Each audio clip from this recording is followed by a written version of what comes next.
Bigfoot Show. Tonight I have with me a very lovely lady. You know, we always talk in the Bigfoot community how the community can be pretty rough sometimes when you're out there, and that people can be pretty rude and out there. But every once in a while, you meet a old soul and a sweet soul, and someone that has a lot of experience and wisdom and kindness under their belt. And tonight, I am very honored to have Patricia Harrison. Harrison, I always slaughter the last name. Harrison with me. Harrison. Harrison. I got it right though, didn't I? Uh-huh. And I see Joe in the background. And I have Patricia Harrison and Joe. Hey Joe, how you doing? How you doing? He's going fishing. Are you going fishing? What are you fishing for? I got a little dock down there on the lake, and I go bass fishing at evening time, morning times. All right. Hot water on the Yes. lake, and I just go in the evening time. Yes. Well, you go catch us some fish so I can get an invite down there to chow down on some of that Louisiana cooking. Okay. I don't catch enough, but we'll take you to get some fish one way or the other. Well, I'll take you up on that when I'm coming through the area. I would love to stop and invite myself over for dinner. That's right. That's right. Anytime. This lady can cook now. Don't think she Anytime. can. Anytime. Okay. Thank you, babe. Okay. Thank Bye, you. Joe. Bye. Don't get eaten by one of them Louisiana gators now. They're down there. We got a few our way too. I almost rolled up to one day because I weren't wearing my glasses, and my friend Richard let me. I was like, but he owed me a few. So anyway, let's start over. Okay. Good evening. Welcome back to the Not So Perfect Bigfoot Show. Tonight I have a very beautiful lady from the community, Patricia Harrison. She is not only a researcher, but she has experienced quite a few abnormal things in her life. She has a rich family history. She's been here, there, and everywhere, kind of like Johnny Cash. I find her story very inspiring. And tonight we decided to get back to the basics. If any of you watched my video with Will Jevons, part 1 and 2, I told him that I was going to get back to the basics and start telling the story behind the story behind the person, behind the research. And I think that's what my purpose in the Bigfoot community was. That's what I was meant to do. And I couldn't think of a better person to tell their story than Pat. Pat, thank you for coming on the show tonight. And thank you.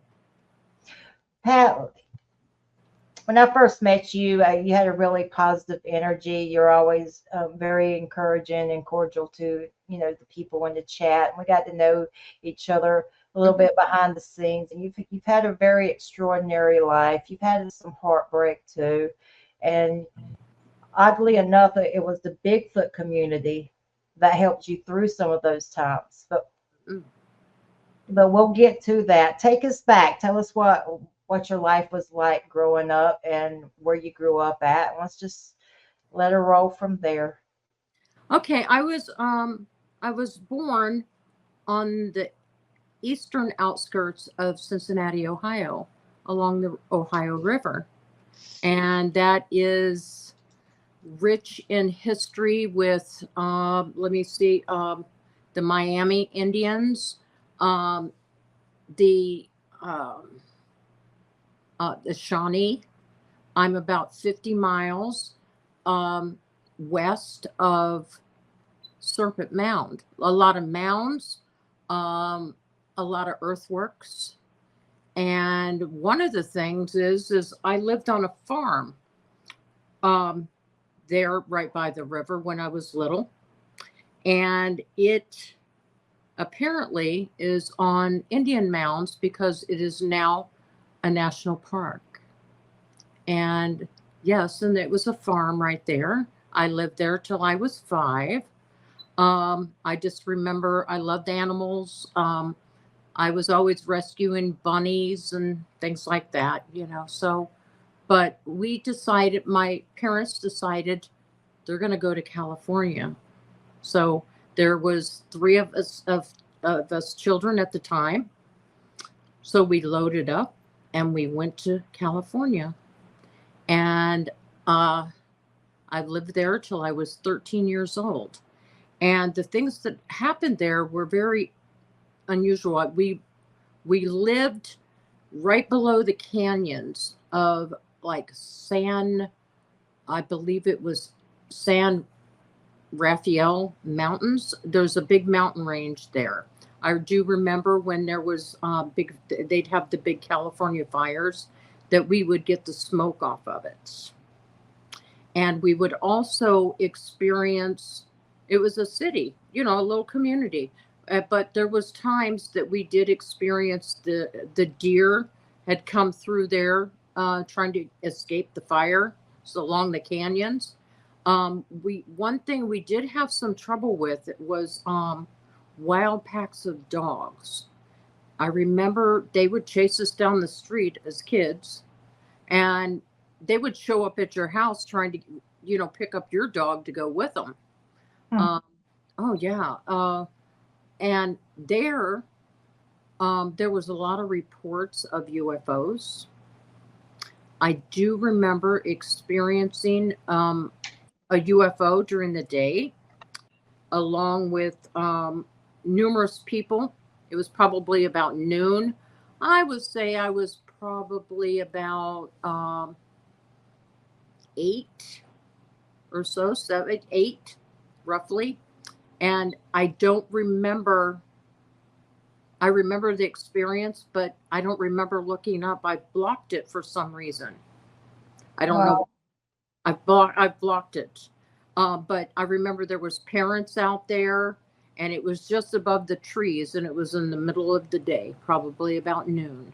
But I don't remember what it looked like. I can put myself there and the people around me, but looking at the actual UFO, I cannot remember it for some reason. That is blocked. I guess it horrified me.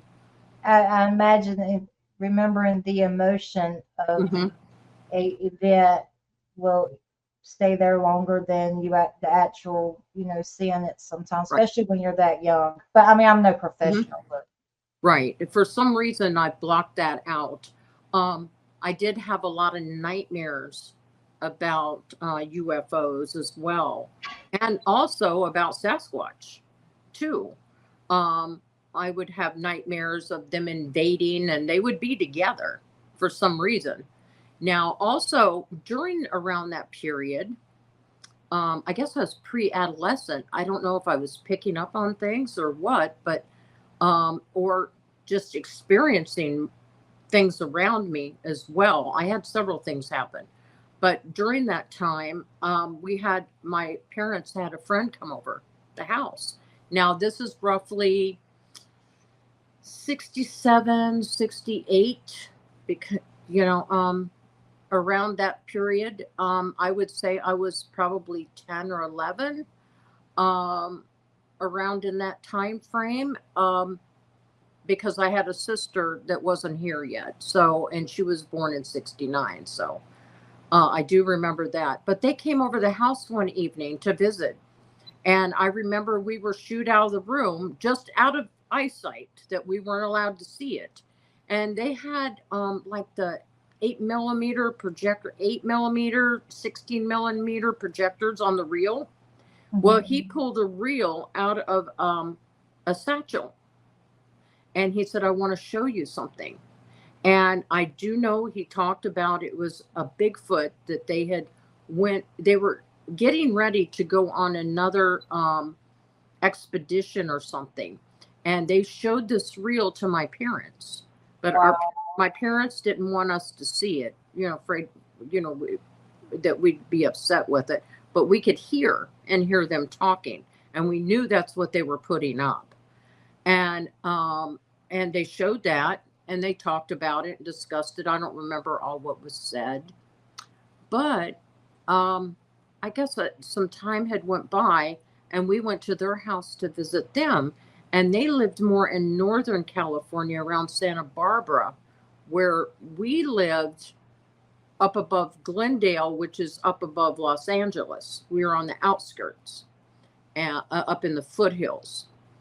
And I do remember going up to their house in Santa Barbara, and he had just got back from an expedition, and he had pictures, and he showed them to my father. I was in the room, and they were discussing it. I just wasn't allowed to see him. I didn't ask to see him, you know.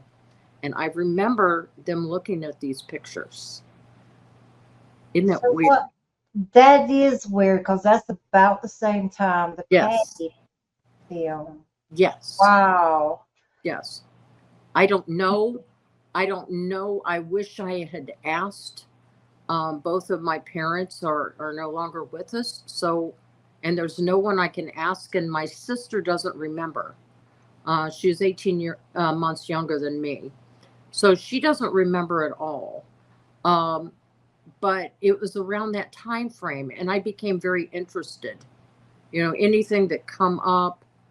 A lot of things happened around that time. There was the landing of the moon, you know, all of this stuff, and all that stuff going on. And California is going to drop off in the ocean, you know, and Yeah, I remember. They all still say that. right, Don't right, say that. My husband's down there picking up a dog, so I know. right. Well, it's all during that time, you know, that time frame and stuff. So Yeah. there was a lot going on. I know Brown Dwarf had told me a couple weeks ago that there was a sighting right in the city where I lived. It was a small, it wasn't even a city, it was a community. And there was a sighting there. And I go, really? He was telling me about it. I'm old friends with him. There's some people in the community I'm really old friends with, going back into we were all on a small channel together, you know, and we conversed every night, you know. So every once in a while I run across these people like Ryan. Ryan is one of them. Yeah, Tubero. Is that how you say it? Okay. He's one of them. I mean, there's several of them like that. But during that time frame, I had a lot of emotion. I was a very sensitive child anyway, very sensitive. Um, but I was very interested in the Bigfoot because there was a lot of talk about it, especially when you went up in, you know, around Santa Barbara or further up Northern California and went up the coast. You heard a lot about it. A lot of the cities and stuff, they had all the souvenirs and memorabilia. So it was in your face all the time, you know.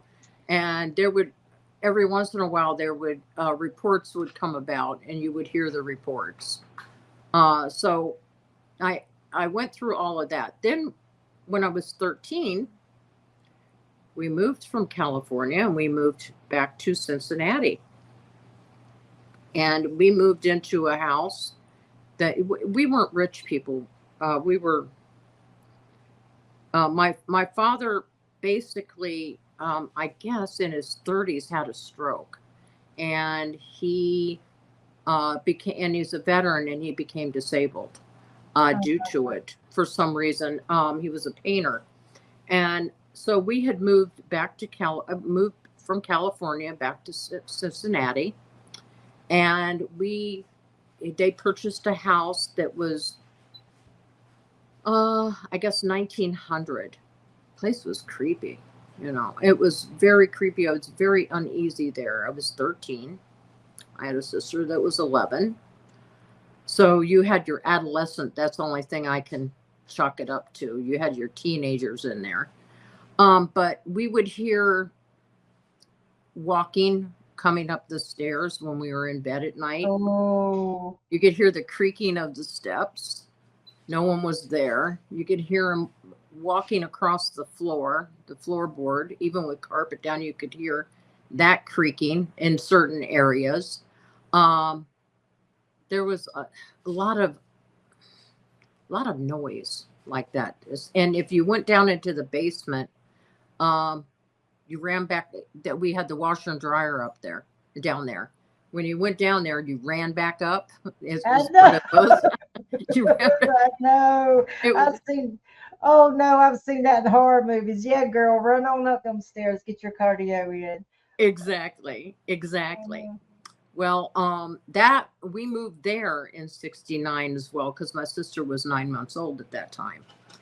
So also, if we go into a few years later in Cincinnati, I had came up to visit, and I was up there for the summer because my husband at the time, my husband was a jockey. So we were at River Downs Racetrack. And I remember that my father was diagnosed with lung cancer at the age of 51, and he had like one treatment or one or two treatments. That was that interferon was just coming out as experimental. There wasn't a lot into it. That was like in the early 80s. And he didn't have treatments. He basically refused the treatments. That was young age. Yes. That's a young. Oh wow. Oh, he was. Yes, we had him and I had some serious talks about that. He wanted to commit suicide, things like that. But I talked him out of it because he said he hurt. Due to that my sister would find him, my little sister. I have a sister that's 13 years younger than me. So I said, do you really want to put that on her? Which she already put enough on her because he was buried on her 13th birthday. So, but I remember I got the phone call to come up, and that he was put into the hospital, and he was like disoriented. I guess he had started that a little bit, and that he wasn't going to last long, that I needed to come up from Florida. I was living in Florida at the time. And I came up. I made it just in time. They said he tried to go like about 3 times, and he didn't. But as soon as I came in the door, he only lasted like a minute or two. He was on his way. My sister-in-law was at the elevator, grabbed my hand and ran with me through the VA so I was able to say goodbye to him. That night, in this home, it had, the wooden windows, a lot of those, the big, beautiful windows, they rattled all night long, all night. Mm. And just, and anytime my mother stayed up all night, there was a few people there, and we were there, and my mother was talking and things like that. And every time something was said about him that was funny and we'd laugh, the windows would rattle. Wow. Even more Good so. energy. That's good energy though. Yes. And it was so creepy though. And then I remember later on that evening, his wallet was there. I had made him this wallet, and it was sitting there. My mother had brought it home. And I said, I wonder what he's got in his wallet. So I'm going to get in his wallet. So I'm thumbing through it, looking in his wallet. The lights went out. Wow. I threw it across the room. Then they came back on, and I was done with it. I never looked in the wallet. No, none of us ever looked in the wallet again. Wow. And the windows would rattle. I'd say that was a sign not to go through your daddy's wallet. He was letting us know. We had things like that. And now my sister also, she had things happen at her home as well. When my father was passing, my sister whispered in his ear that she was pregnant. Nobody knew except for him. He was the first one that knew. At her house, and she's a nurse. So, I mean, I'm the crazy one, but she's the sane one. It's one of those. She's the rational one too. But she was telling me all of this, how in the middle of the night she would wake up something would wake her up, and it was an orb about the size of a basketball or maybe a volleyball, I'm saying. Okay. And it would hover right above her. Her husband wouldn't wake up. I think he was a Cincinnati private police and, things like that. But he didn't wake up. So they were pretty, the straight and narrow. Yeah. They didn't go along with all that stuff. But it would wake her up at night, and it would just stay out of her reach. She said it was my father. She remembers reaching up, trying to touch it, and she'd be standing up in the middle of the bed, and it would go up into the ceiling, but she couldn't touch it. It was just out of her reach. That's how it would move. Did she ever say what color it was? I can't remember. It's been a while since I've talked to her about it. I can't remember. I know she said it was fuzzy. But then she had the baby, and she had went upstairs the one night to go check on the baby, and he was a newborn, and she walked up the steps to go check on him in his bed, and there's an orb hovering over him. Oh. Scared her to death. She says, she thought, well, her baby had passed or something. And when she came in, it went up into the ceiling and disappeared. That scared her. But she didn't think that was your dad, maybe. Yes. But at first, at the time, right. Yeah. Wow.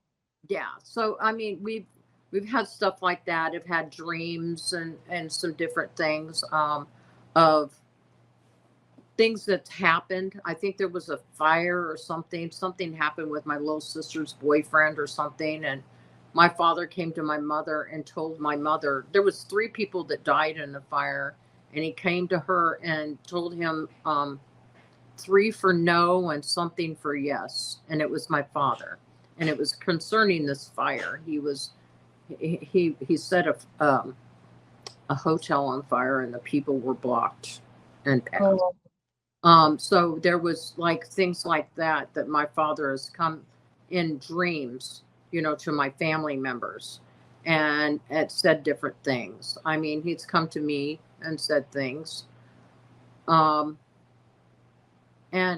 just a lot of stuff like that has gone on. So in a sense, he has stayed with you through the years. He did. Not anymore though. For some reason, I believe they do pass on at a certain point. They move on. Because I've experienced that as well. Now, when we were in Florida, when I was with my late husband there, we lived by Clearwater Tarpon Springs, close to the racetrack. I used to break horses. We lived on a farm. Beautiful. And yes, and we had the bay heads and things like that. We would get the bobcat in the yard. I remember in the barn, even the vet came out and even said that's what it was. We had a half domestic and half bobcat. Usually they're male and they're sterile, he explained. Oh. It was up in the rafters in the barn, and we both climbed up there, and I showed it to him. It was weird. They had the little tufts on the ears. They were pretty. He was pretty. Oh, I love bobcats. I love them more than anything. Yes, but he was half and half. So I found that interesting. I didn't know about this. So I mean, a lot of I had the race horses right there. I delivered the babies. I took care of the babies. I took care of the mamas. I broke them. And my husband had retired and became a horse trainer, and I would get the horses ready to move over to the training center and give to him when I got done. But I had all the horses there. I would see the wild hog, things like that. But at night I was out there in the country, and periodically it was always when he was gone. He'd be gone 6 months out of the year. You would hear these screams in the woods. So Oh. it was a little creepy. I always tried to blow it off as a screech owl, but it wasn't a screech owl. It was a woman screaming, things like that. It was horrific.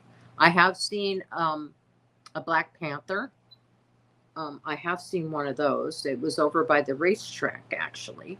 Some people have seen that.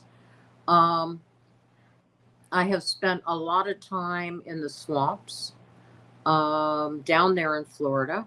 My husband was a Floridian, and he was an old cracker. So he, they'd go out and they'd wade through the palmettos and things like that. We'd go out fishing right out in the middle of them in the swamps.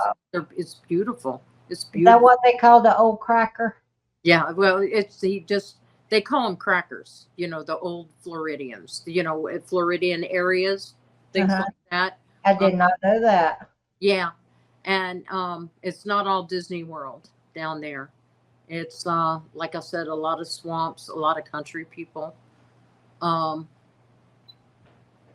It's kind of like Louisiana here, a lot like that. There's nothing to see an alligator across the road. My in-laws lived up by Ocala. It would be about an hour, 45-minute drive. We would go up and see them.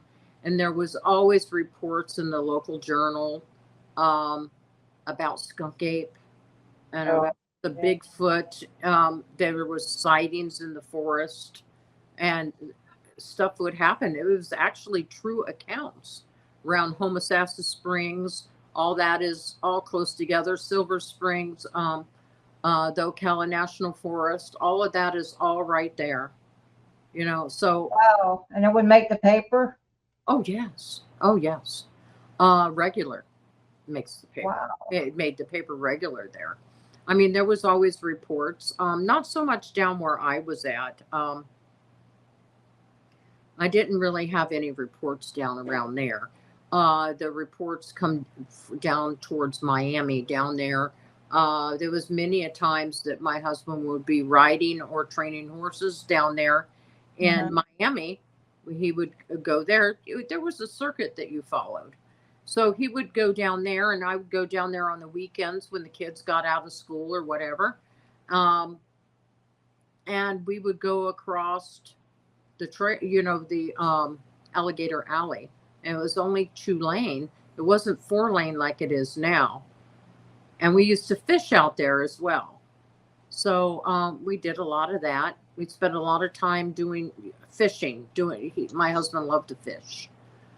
Doing a lot of that. And we involved our boys, so they participated. I loved being a mom. I loved it. I was a boy mom too.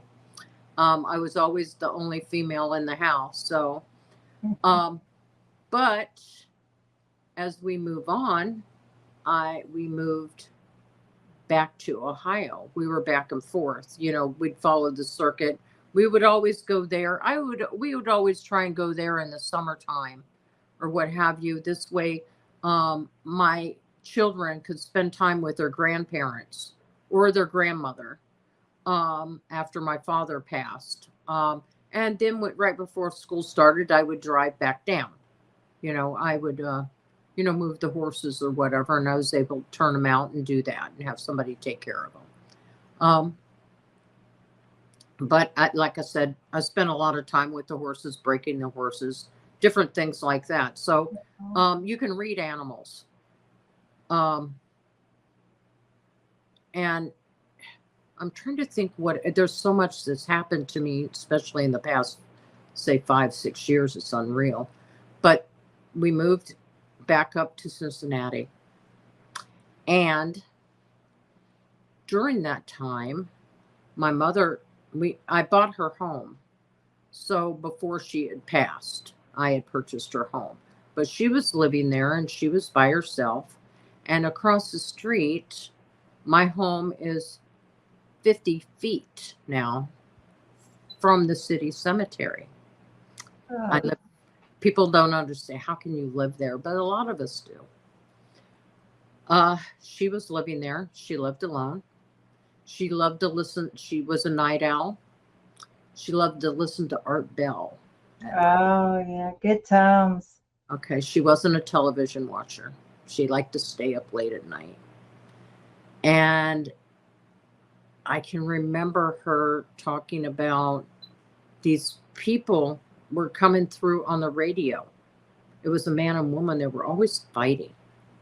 She said, I don't know what's wrong. But she told me on the phone, I get this through my radio, some kind of interference that this man and woman are always fighting, and I don't know what's going on. And that's all she kept talking about it. So one night, so I was joking with her. I said, well, why don't you ask them? You know? And so the one night she did. Uh-oh. She asked through the radio. I don't know. She asked through the radio. They told her where they were at, their names. They didn't do much talking. They just told their names. Who are you? She had asked. And they told their names. My sister went over and found their headstones. So that was kind of creepy. That's very creepy. Right. That creeped me out. I remember my sister was sitting on the front porch, and it faces right there at the cemetery. Like I said, it's just crossing a little road. It's on a curve. And she was sitting out there one night, leaned back in a chair, drinking a beer. And a scream come across there. Scared her to death. She fell out of the chair and she broke her ankle. Oh. That happened to her. There are reports. There is several reports in the like little local community stuff that there is a mother and a child, a little girl, and they're holding hands and they're crossing the road. They're crossing from the cemetery right in front of my house. They're crossing the street right there. There's a lot of reports on that. And my home, I found out as well, the cemetery is an earthworks. It's in the Smithsonian as well. Explain earthworks. Explain that. It's kind of like the mounds. Okay. It was discovered, I forgot when, kind of like the Indian mounds, but this was, it's been discovered and it's documented of what it is. And it is connected to my property as well. Wow. Now, I had the other connected. I lived on that property when I was a little girl on the farm. When I was a little girl. This one here is also as well. It's part of the earthworks. It was the I want to say Anunnaki, but that isn't the word. There is, the Hopewell Indians. We had the Hopewell and the Paleo Indians that also were in the region there of around the Miami River, which I live by the Miami River currently, and around the Ohio River. They were your prehistoric Indians. And that location, it's documented as well. And there is a sign up at the cemetery that it was, they had celebrations there. They probably had sacrifices there, I would think. But they observed the stars there. It was an observation point because it was on a hill. That's nice. And also, so they do find a lot of pottery there when the groundskeepers find a lot of pottery, a lot of arrowheads. Some people in the neighborhood It's a little subdivision, like it was all built in 1960s. People find arrowheads, and that one there, right there, is the light for the menorah, they stated. And that flashlight or it's, what do they want? A lantern, I guess, is the light that shines from that goes onto my property as well. It reaches out onto my property, Wow. which is interesting. Very, I'd say the least, lady. Yeah. A lot going on. Right. Well, when I moved there, first thing I did is I stood outside and I faced the cemetery, and I told them that no one is allowed in. No one is allowed in. There's not enough room for all of us in here. I'm not having it. You have to stay over there, and I will stay here. And I threw some salt and some holy water around my house. I put it on all the ledges and things because I said, I don't want nothing creeping around here in the night. Not in the house. There's not enough room for all of us. And I did make a pact with them that I would never go in the front yard. And to this day, when I do go up and visit, I never go in the front yard. Wow. I will sit in the backyard, which it's just right there anyway. But I will sit in the backyard all night by myself outside. But I will not sit in the front. I will not sit on the porch in the front yard. And that worked out. Yes, that's the rules. I that's something I don't do. But I asked them not to come into my house, and that remains. Wow. So it's simple. It's the simple and direct solution. Is what amazes me. It's just right. Set People. boundaries. Right. I've had people that can't understand how I can even live there with all of that. But my neighbors are quiet. I put it that way. I live on the corner too. So then it's all woods and it goes down the hill and it goes over to a baseball field. And then there is the Little Miami River, and there is reports. And like I said, there's earthworks that run all down through there. There have been several reports of an Indian chief, supposedly, that has been seen along that riverbank. Now, I don't know. I'm not going down there to check. I'm probably 5 miles from the famous Loveland frog that people talk about. There's a lot of reports of Sasquatch around there, along that Little Miami River, along with the Loveland frog. Tell me about the Loveland frog, because I guess I am not hip to that stuff. Oh, you're not. Okay. Well, that one is a frog. It was reported, I forgot, maybe in the 60s or something like that, by a police officer. He was going down the hill, and it's wooded on both sides. It's a big trail and everything now. I'm sure it was all woods back then. It runs along the Little Miami River. And it was crossing the road, and it crossed the road right there in front of the police officer and stepped over the guardrail.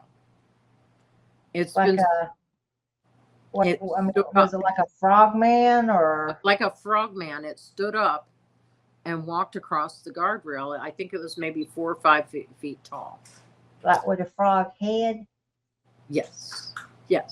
It's been several reports of this frog man, and they call it the Loveland frog. There is a Totes factory there that runs along that river as well. And they've had several reports around there about the Loveland frog, that it's actually been in the newspaper and things like that. But there's been a lot of Sasquatch reports as well, around a Boy Scout camp, things like that. A lot of wooded area. Did you ever have a Sasquatch experience in Ohio, or where was your first?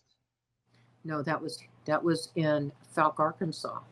I had an experience and felt archive. Wow. I've heard screams like at the cemetery when we first moved there. Um, This was Ohio. yes, that's come across there. Now, as we step further, I used to come in and I quit the racetrack and I decided to go a different avenue also as well. I am a chef, a trained chef as well. I love food. Yes, so do I.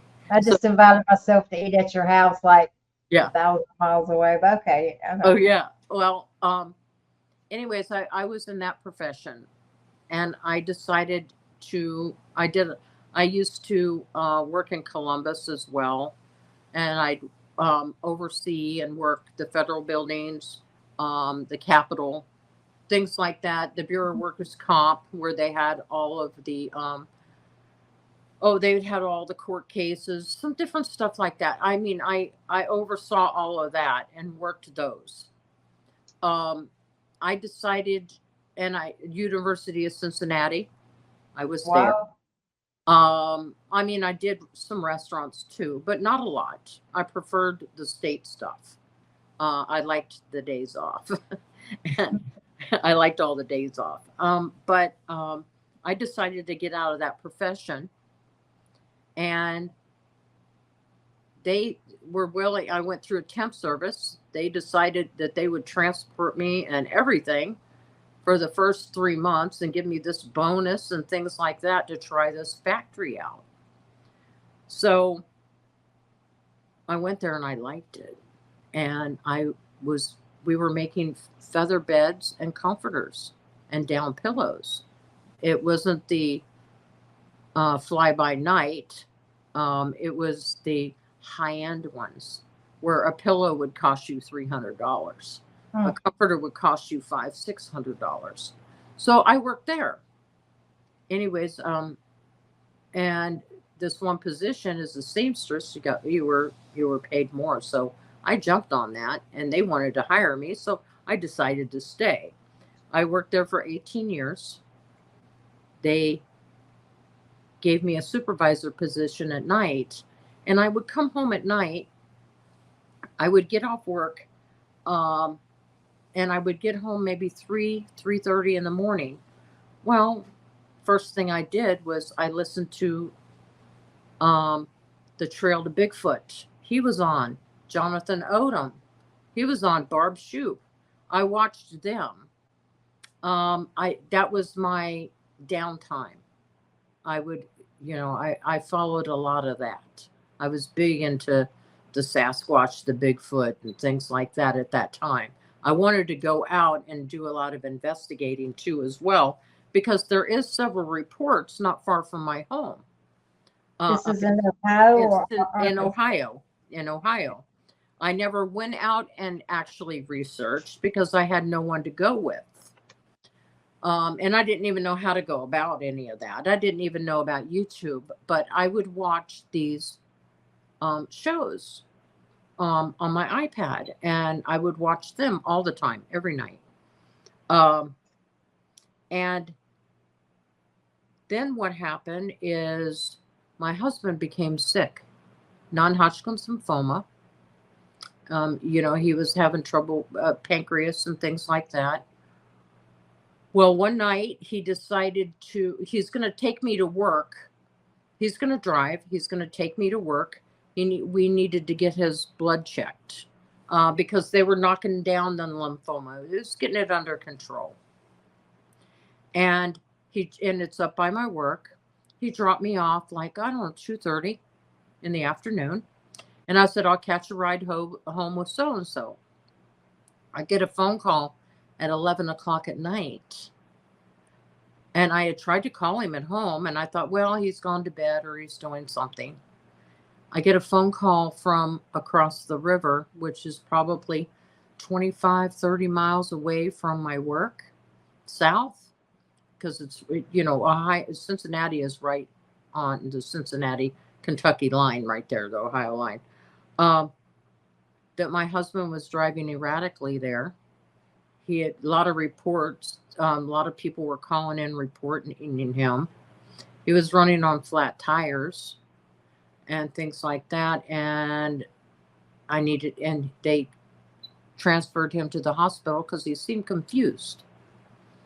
So the doctor had called. They said the doctor would be calling in a minute. So the doctor called me. He was thinking about running an MRI or something.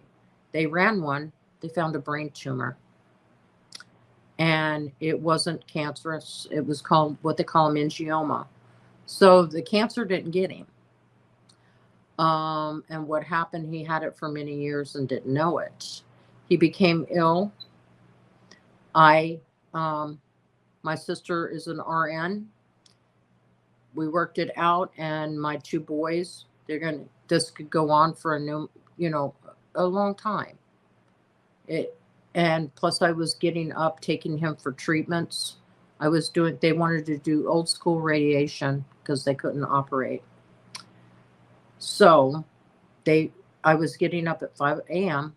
I was doing that with him. I'd get him back home and settled. One of my sons or my sister would come over, and they kept me working, and I would work till 9:30 at night. And then what I would do is I'd come over and take over, and they would go home. And what happened is he took a turn for the worst. And I was meeting myself constantly. I would stay up, do laundry, do all that kind of stuff till 1 o'clock in the morning, 3 o'clock in the morning. I'd get up at 5 again and do it again. You do what you have to do is what it amounts to. So it became time, the end had come. And what happened is, to make a long story short, after, you do whatever you have to do. It took a lot out of me, a lot.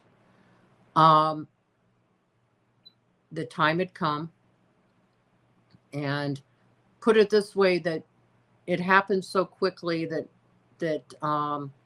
the hospice couldn't get in there until Monday. They had come on Friday and talked to us and everything. The doctor knew my sister was a nurse. She ordered everything to come in because he said, and I will direct you until hospice gets there. So my sister was his nurse. And as we go further into it, my husband passed. I was waiting for them to come get him. I was coming out I had him put into the living room, and surrounded him by his pictures and things like that. My husband was a relatively famous jockey. He was very well known. And when I came out of the bathroom, I seen something up on the ceiling, and I reached down. You know how you see those white spiders or whatever, or, I thought maybe it was a spider or something. I swatted it. It came down. It was a feather, and it landed at the end of his bed. Wow. My sister and my son were sitting there, and they couldn't believe it. It floated down and landed right there at my feet as well. When we went to the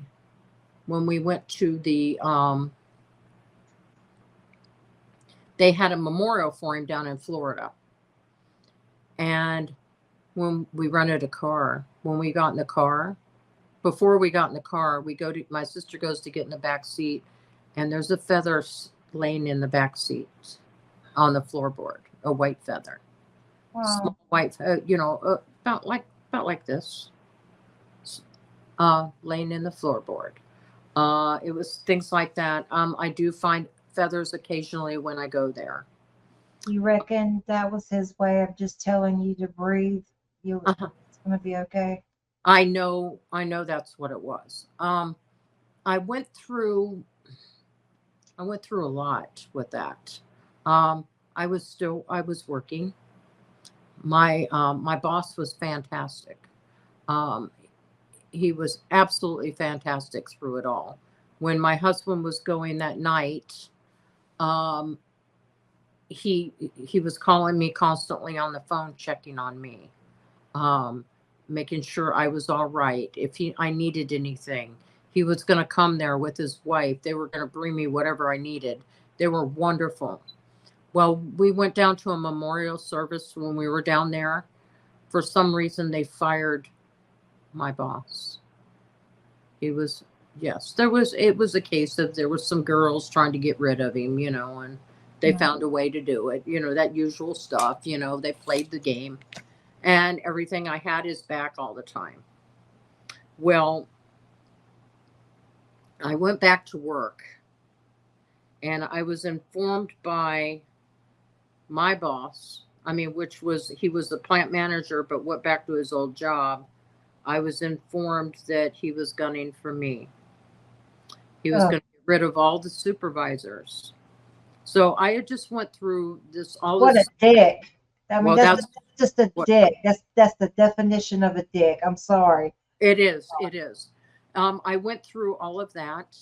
I was told, I was instructed. I would get phone calls at home from my old boss. Said, I have a job for you, but do not quit. Make him fire you. Make him. You deserve unemployment. You've worked there for 18 years. He's getting rid of all of you, but you're the one I'm worried about. I want to take care of you. You have a job when you leave. And so his boss had went back to the maintenance, running the big maintenance and things like that. He was talking to me on the side through this boss. He did say to me the last night I saw him, the night that I was terminated, that he said, do not quit. He's gunning for you quickly. He's after you now pretty hard. And I said, okay. So in the meantime, what I did is I set up Social Security for myself. For the first of the year, I did this in October. Well, it rocked on. He put me through a lot. This is on top of with my husband that I had lost. So a week before Christmas, I was terminated. So, but 3 months after that, he was gone as well. So, so it worked out. It worked out perfectly. So never give up.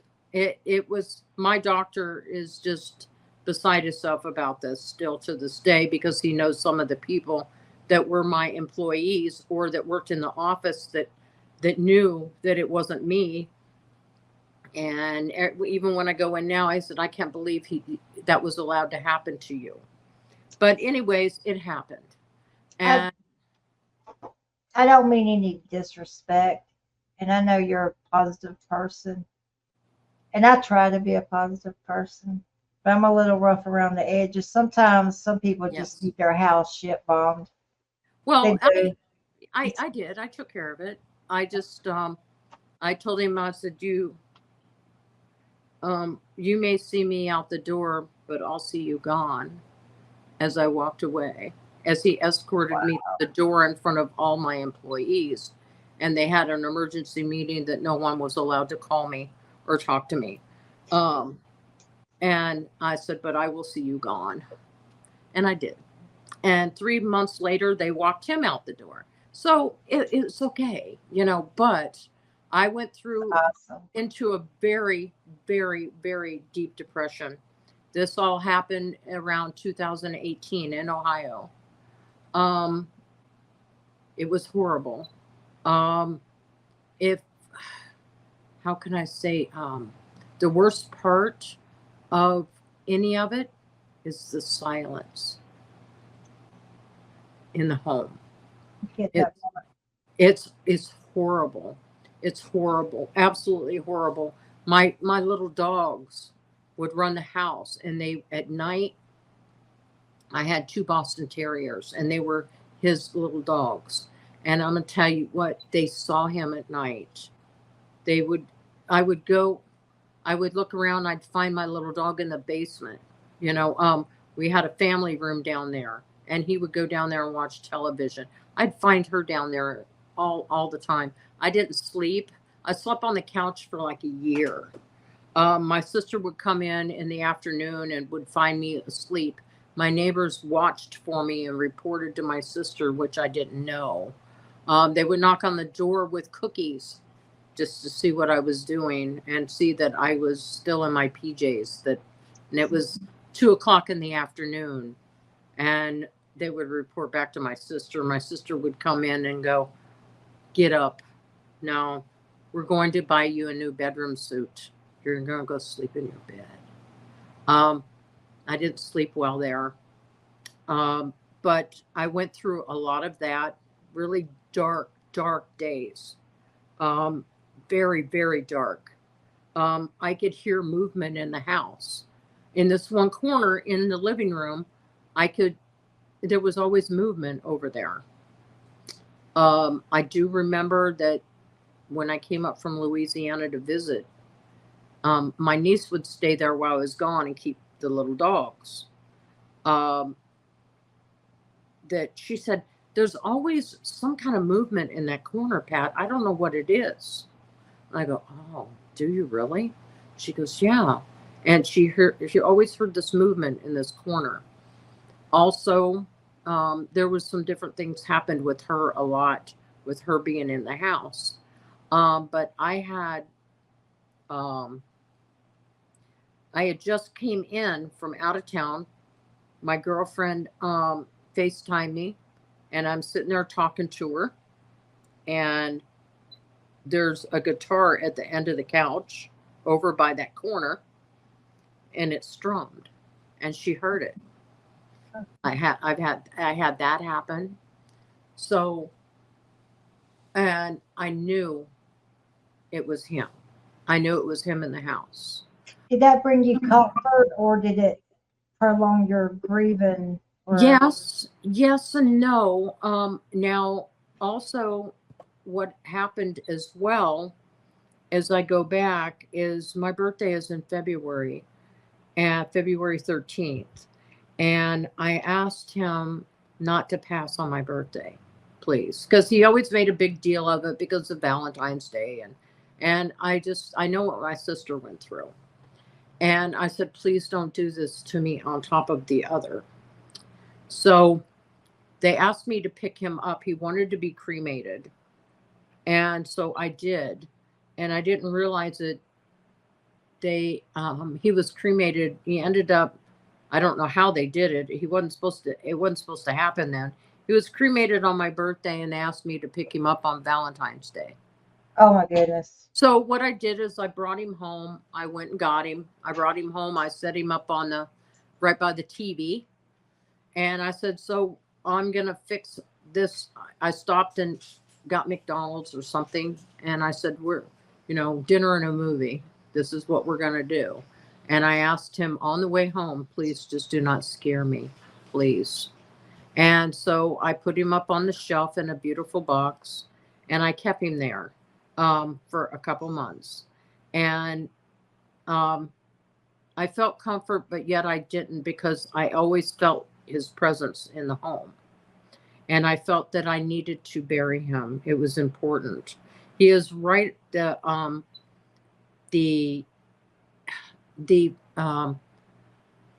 cemetery. There wasn't a place right there, and they all knew him, and they said he deserves to be right by the house. And what they did is, on the corner there, they put up a lot. They designed 2 lots, and they sold them to me. Wow. So it's like 50 feet from my bedroom window. That's where he resides. So the 13th was your birthday, the 14th, Valentine's Day. Yes. You had to pick your husband's ashes up. Yes. And So you brought home your last dinner and the movie. Right. So also, like I said, all during that time, it was a very dark time, very, very dark. But I decided to bury him, and that's where he was buried in March, around March. I decided to bury him there. because he had plots down in Florida, but we didn't want to go through all that. And I said, I want him to be where I can see him, where I can go visit, where my boys can go visit. So I chose to put him there. Now, and like I said, it was a very, very dark time. My kids, I lied to them. They call, how you doing? Oh, I'm doing good, and things like that.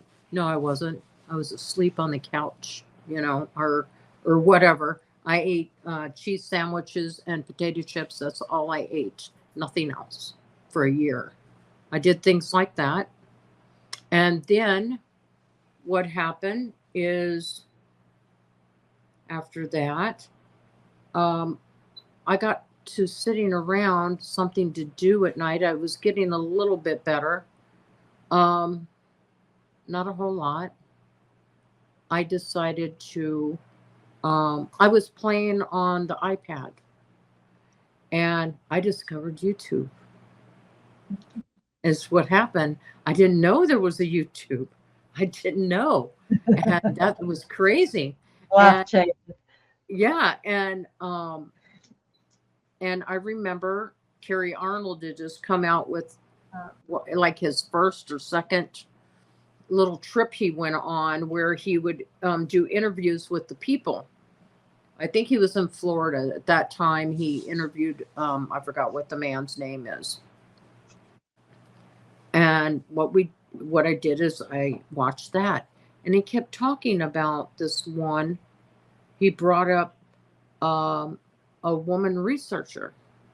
He brought up her name a couple times. Well, I happened to see where I figured out how to get on YouTube. I made my little name and things like that, and did all that kind of stuff. And I caught one of her podcasts. And when did she come on? She didn't come on till 11 o'clock at night. That was the time I needed her. And what Joe and I noticed is all the people in her chat, which weren't a lot of people, but most of the people needed somebody. They were widower. They were ill. They were retired, alone. They were sickly. Different things like that. They were lonesome, and they needed something to pass the time and maybe someone to talk to. And everybody looked up to her. And so she can't come on a lot during the week. She'd come on unannounced. Hey, it's 12 o'clock. All of a sudden she's live. 10 o'clock, she's live. Those are the times that we need somebody the most, is at night. And she'd be on till like 3-4 o'clock in the morning, and everybody would be visiting. There's people that come in your chat that I know that was in that chat. We were a really tight, small community. Wow. Which was a lot of fun. Do you remember her name? Yes. Her name was Dee Sims. She was Lady in the Woods, is who it is. And she no longer does it. She's had some problems and things like that, but she no longer does podcasts, especially. She's very religious, very spiritual too.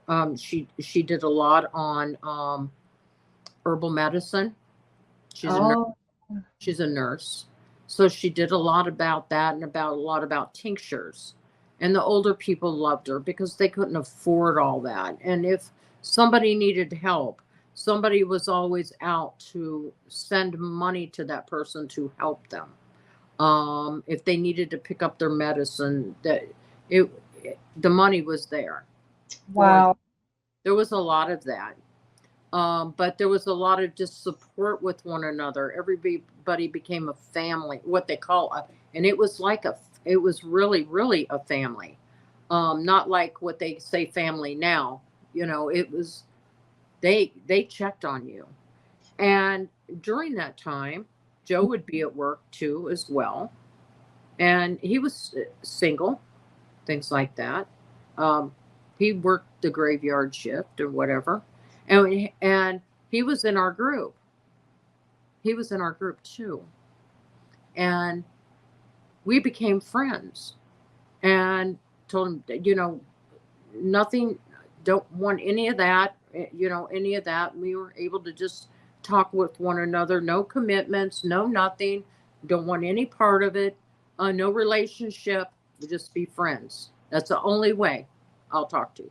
I mean, we'd talk online and all that. Then a lot of us would talk offline as well. Well, she decided to have an outing at Smith Park at Falca, Arkansas. So there's some of us planned to go there. So we went there, just mostly women. Joe was going to come up. He was going to be part of it. We even had like a private chat thing set up, like who was going to bring what in food, and we're setting all this up. We're loving it. It's like, and so it's like 107 there, things like that. So somewhere between heartbroken and grieving through the Bigfoot community, and this wonderful lady and Carrie Arnold and her community and the chat in her channel. Yes. You started living again. Yes. And I have to say, my friendship with Joe as well. We, it was somebody to clown around with. It was just somebody to talk to. You talk to this person about anything. He was one of the girls. That's how it was. He was one of the girls. Yeah, he was one of my girlfriends, things like that. But, and he would give her a hard time, just clowning with her, which he is a clown. People do know that. And you guys go on an expedition? Yes. So what we did is we set it all up. And through this time, another girl up in Pennsylvania, she's going to ride down with me. Mm-hmm. And then we're going to pick one. Couldn't get there, that she wanted to come so bad, but she couldn't drive there. She lived in Hickory. Was that North Carolina? Hickory, North Carolina. Beautiful place. Okay. She lives in Hickory. I'm still friends with her. She, she was kind of, some disabilities there. It was kind of hard not to drive by herself, not her. Mm-hmm. Not me. I'm used to traveling by myself. I traveled all over the country. I'd been all over the, a lot of the eastern U.S. with the racetrack. I was a racetracker. So I was used to all that traveling and doing that with little kids, things like it was nothing for me. And I just said, I've always wanted to do this. I have an opportunity. I think I'm going to go. I think I'm going to do this. I think I can do this. I want to go see for myself. If anything, it'd be a great getaway for me to get out of here. But I want to go see. I have nothing to hold me back. No one to hold me back. I can just go. I can afford it and go. So I did. We drove down there. We split the money. We rented a hotel as soon as we got there in Texarkana. We went down there like a day or two early and things like that. The one woman couldn't make it and stuff. So what people don't know is I paid for her bus fare to get there. And I picked her up at the bus station. And she stayed with us in the hotel. And also I put her back on the bus. When we left the camp, we stayed the night in the hotel. I put her back on the bus and sent her back home. Wow. People didn't know I did that. But I paid for her to come. I paid for her to come to travel. I couldn't see doing it without her. That's how close we came as a group. All of us were. A matter of fact, she picked on Ryan Chubido, something terrible. It was funny. She was, we had wrenches. So, he was daring us. He was daring us. I don't know how many times I kicked Joe out of chat, or things like that. We did that. Always threatening to put up an axe and stuff like that. And it was all fun. It was all fun and games. We had a ball with it. But we did stuff like to Joe. He had called us at the hotel. He's called me, and I'm talking to him. We're excited because he can't get there until Saturday when he's off.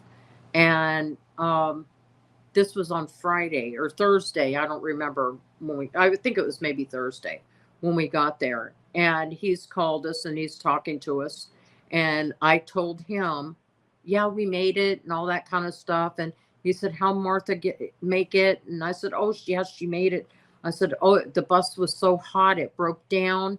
They had to get on another bus. They had no air conditioning. But the potato salad. Oh, okay, there you are. I said the potato salad made it fine. So he goes, and so I'm continuing to talk. And he said, wait a minute, back up. She brought potato salad? I said, yeah, she had it in her little tote there. She had a blanket over top of it, so it's clean and everything. I put it in the refrigerator. He said it wasn't refrigerated enough. And I go, no, it should be fine. She said it tastes all right. There was no potato salad. We did stuff like that. So he has a hard time eating potato salad to this day. But we had a blast. We all gathered up. We met her when Dee got to Alex Smith Park. Mm-hmm. We met up with her. And like I said, it was mostly women. There was one man there that was with his wife. And like I said, Joe was coming the next day. Well, it was 107 degrees and it was hot. Very hot down here. That is horrible. And we would at 10 o'clock, we would go to bed. But we had heard they had been having some vocals and things go on. Apparently, my understanding is from everyone that they are comfortable with the people there. They've been exposed to a lot of people around in the air, the Sulphur River, whatever it is, and all of that, the Boggy Creek and all in that area. They're all familiar with the people. They're used to it. And they will come up into your campsite. So we're actually camped right by the lake. So we're all down by the lake, and we retire at 10 o'clock at night. You could hear screaming at night. You could hear them. And how did you feel though? Yeah, I mean, you waited all your life for that. I was so excited. I mean, I'm kind of used to, like, to me, it's animals. I'm used to that. I'm not afraid. This is awesome. That's how I looked at it. I was intrigued. I wanted to see one. That's where I was at with it. A lot of some of the other ones, no, they didn't want to do that. Oh yeah, I want to go out. I want to go out there. You were happy again. Oh yes, it took my mind off of it. They were wonderful. So what we did is we're in our tent. The one girl's sound asleep. She don't want any part of it. She's sound asleep. And I'm right next to Dee. The one woman is in with Dee. The other one, the man and woman brought a camper. And we're in there, and it's a full moon. And I'm laying down in my tent. I've got all the windows open, and you could hear running through the camp. You could hear this running. And they were running past my tent. Whatever it was running in between the tents, and would make a big run, and then it would come back. Then it would make a round, go around. And then the one time, what it did is it pushed my tent down. Something pushed my tent down and took off. I go, ooh, not real hard, just like slapped my tent and took off running. You could see the shadow. They're really, really fast. I go, wow, I'm experiencing this. I'm going to lay right here. I'm kind of half scared, but yet I'm not. I'm loving it. Right. I said, I'm loving this. This is what you come for, Pat. This is what you wanted. I kept saying, this is what you wanted. If you go today, you will have the answer that you've been wanting all these years. So they made another round, slapped the tent down again, a little bit harder. And they had gone over to the other, over to the camper over there, and had jiggled the doorknob and had done some things over at their camper. Him and her both saw it. The last time they ran back through again. And like I said, you could see the shadow and the movements, and you could hear the scurrying, and they pushed it down further. This time the tent kind of hit my face. That startled me. I go, hey, so I'm going to holler at them to knock it off. And Joe, I hear Joe going, he remembers that. He knows I do that. And anyways, so that's what happened. It startled me. It scared me. And Dee said, are you okay? In the other tent. See, we could talk back and forth. And I said, yeah, they just pushed my tent down. They pushed the tent down. They had been slapping it. They pushed it down into my face and blah, blah, blah. And she could hear the distress in my voice. And she said, get out of the tent now. Get out of the tent. I'll meet you. And she's right next to me. Come over here. So I got out of the tent. I go, yes, ma'am. So I got out of the tent and I walked over to her tent. She's right there. She says, come on. She grabbed me by the arm. She says, come on, let's go. So she took me. There's a ditch, a big ditch right there. And you could see all these like light blue, you could see light blue eyes, and they were big. They were a little almond shaped. They were like this, about like this. And they were, you could see these eyes lined up at different places. And she said, tell them to stop. Tell them. And you could even see where one was like by the tree, right by the bank. And as we're coming, it backed away. Wow. You could see the movement that they actually back away. And she's holding my hand. Tell them to stop it. Tell them no. So she said, be stern. So I told them, you can't do this. You have to stop. You're going to hurt somebody. Don't do this. You're not going to do this. No more. Don't do this anymore. You don't do this the rest of the night. Blah, blah, blah, blah, blah. Whatever. You turned that mom voice on. Yeah, I gave him the mom's voice. I gave him the mom's voice in a very stern one. And yes, let me tell you, it does work. I've used it. That isn't the only time I've used it. Wow. So anyways, I got onto him and I went back to my tent. And like I said, I got in my tent. I laid back down. You could hear nothing the rest of the night. I slept with my shoes on all night because I was so excited. And she's going, and Dee said to me, Pat, why do you have your shoes on? Why did you have your shoes on? And I said, because the next time they come in, I was getting out of the tent. I was going to chase them down. Wow. And she said, oh, you can't, honey, you can't be doing that. And she had us out the one night too, where there was stuff going on, and she had me put some eggs out. She had some eggs or hard-boiled eggs or something.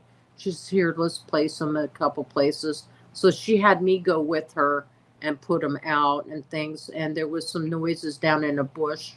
There was some movement down around that creek right there.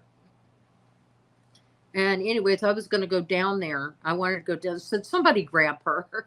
You know, I did some silly things like that. I tend to wander a little bit, but Joe's Felt kind to of me like you were in your prime. You're in your environment where you should be. right, exactly. And I forgot about all of that ugly. Yes, I you did. had such a wonderful time, and then the next night, so that all happened. So the next day, Joe came. He was to come. And we were so excited because he was going to get there. And here's my, he's one of the girls. He's like my new best friend and things like that. He's going to show up. So he came. I pretended to even be somebody else, and everything because no makeup on or anything like that. And he goes, come here, and all of that. And he fried fish and I helped him. And I'm going, wait a minute. I have the man right in front of me. I'm going, wow, this is what I want. He's not my best friend.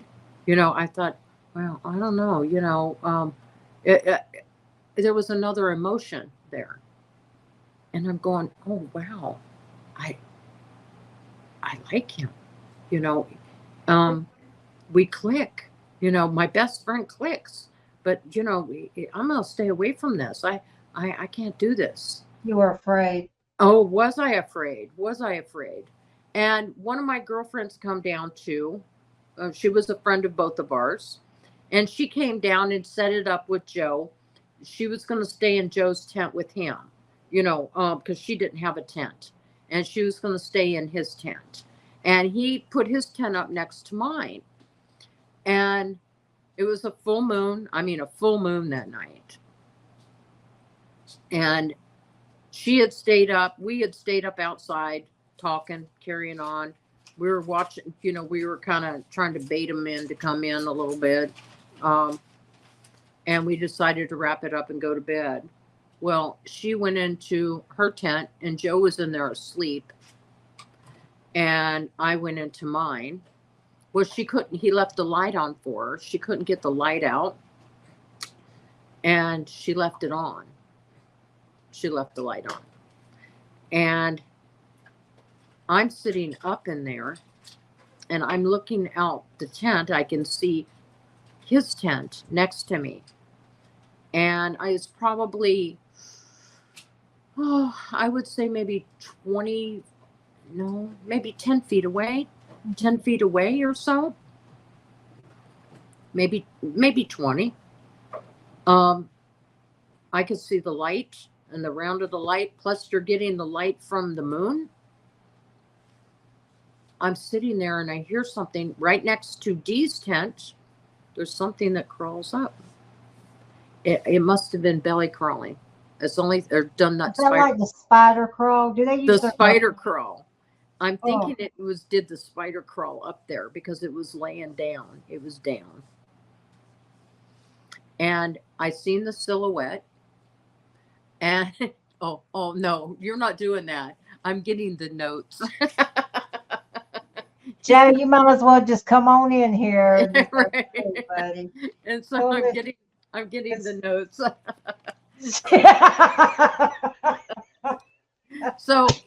But that's the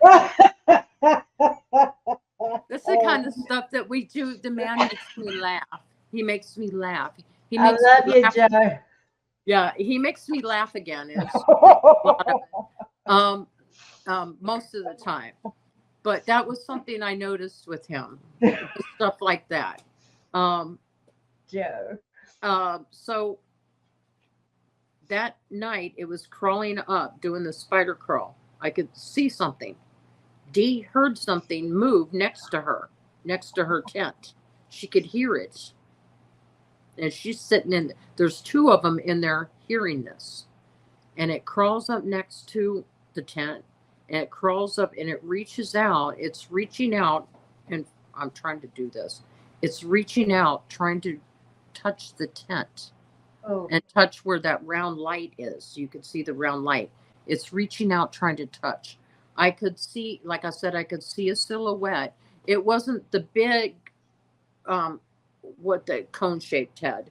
It was still more of a round, you know, it wasn't conical severely. My understanding, they're very ugly up there. I think, and they are, my understanding, they are more aggressive up there. But it reached out. I could see probably maybe 2-3 inches of hair, maybe 3 inches of the hair hanging down off of the arm as it was reaching out, trying to touch Joe in the tent. It was that competition. Yeah, well, he played the sleeping camper. Wow, but that's an incredible experience. I mean, you're seeing this, you're witnessing this, you've waited all of your life, and it was my first time out. I've had all this stuff happen. You found a new man and a Bigfoot all in the same night. Well, I have a Bigfoot. He's like 6'4", 6'3". Anyways, the gentle giant. But anyways, it would try and reach out to touch him. Like I said, I couldn't make out a lot of features. I could only see the silhouette because you're black against black. Yeah. So that's what I'm dealing with, even though there's light. But I'm still, it deflected. Is that the word I want to use? Deflected the light. When black is like that, when it's black, it's kind of soaked in. It's like it didn't have a reflection. Absorbed. I know what you're saying. Absorbed. Yeah, I know. I've experienced that. Yeah. Okay, so that's kind of what I experienced there. So it goes to reach out to touch the tent, and I'm kind of laughing. I'm very, very excited over this, and I couldn't stand it, and I'm going, hello. Because I'm going, I want the experience. I'm going to go all in. I'm going all in at this point. This is what I've waited for all my life. I have this one opportunity, and I may not get another one. I want it now. I'm going to grab it.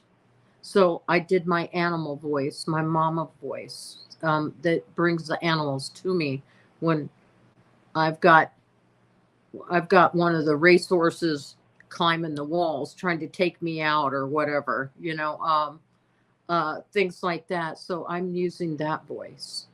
You work with animals, you know how it is and what you can do with your voice to coax them to you, a calming voice. So anyways, I'm doing that. I'm going, come here. I want to see you, you know, all of that. And it just stops. You can see it stop. And it backed totally, and then it just backed back out because it was reaching, just ready to touching too. Just I should have let it. But anyways, it backed out, and so I waited there for a minute, and here it come again. I guess it couldn't help itself with the light, and I think he started snoring a little bit. Not Joe. Yeah, yes, he started snoring a little bit. And he was right up against the tent right there, right up against it. So it reached out to try and touch him again. And I've gone, come here. I want to see you. Come here. I won't hurt you. So I'm trying to talk to it. And it finally I couldn't help myself. I should have never have done it. And I regret it now. And it backed out and it was gone. And so that happened at Falk, Arkansas. What an experience. Yes, it was a wonderful, wonderful experience. And like I said, I've had all these experiences ever since. I've had so many experiences ever since this one time. I don't know what it is. I've had experiences by myself a few times without Joe, and I'll talk about those. Um, the one time, Joe, I had just came back from visiting in Cincinnati, and I had came back down to Louisiana. At this time, I've already moved in. Joe wanted me here. He didn't want me to go back, you know. You found him a good woman. He weren't letting you go. Yeah. So, anyways, he said, no, I want you to stay. And, I mean, I came back and forth some, but most of the time I'm here. Most of the time I do go home and visit, my kids and check on my house. And my son lives in my house. My kids are all about this. Mom, it's time that you live your life. We want you to live your life, because I had told them, as all I had to do, they said, we know that you lied to us, that you were okay. And we knew that you weren't. But we tried to help you, but didn't know how. And I said, well, I basically died. The only thing is I wasn't across the street. I wasn't buried across the street, but I was done for. I was pretty much done for. And they said they love this. They're very supportive. They love what I've done. They love what Joe has done for me. And the anxiety, though, is still there. I can't do anything stressful. I could never work another stressful job. The doctor said it was horrible what was done to me. And what I went through, he knew my husband. And what I had went through, that it was absolutely horrible. I took medication for that, like, I think maybe a month in the beginning. And I said, I don't like the way it makes me feel. You don't feel. I need to feel. The medication does that to you, and I didn't want to become addicted. But I found life in doing this. And something I've been searching for all my life. And I did get my answer. I got my answer, pretty much. And I have told Joe that if for some reason I get grabbed, he was to take a picture to prove it. I want it proven for him to take a picture that as they carry me off, No, let's not things like about that. But it was just things like that. I think I told Old Bear that too, Ralph. I do know him. I've camped with him as well. Oh, well, we hope to, my husband and I. Tell me about the town you live in, because it kind of seems fitting of. Oh, and here in Louisiana? Oh, it's great. It is the town.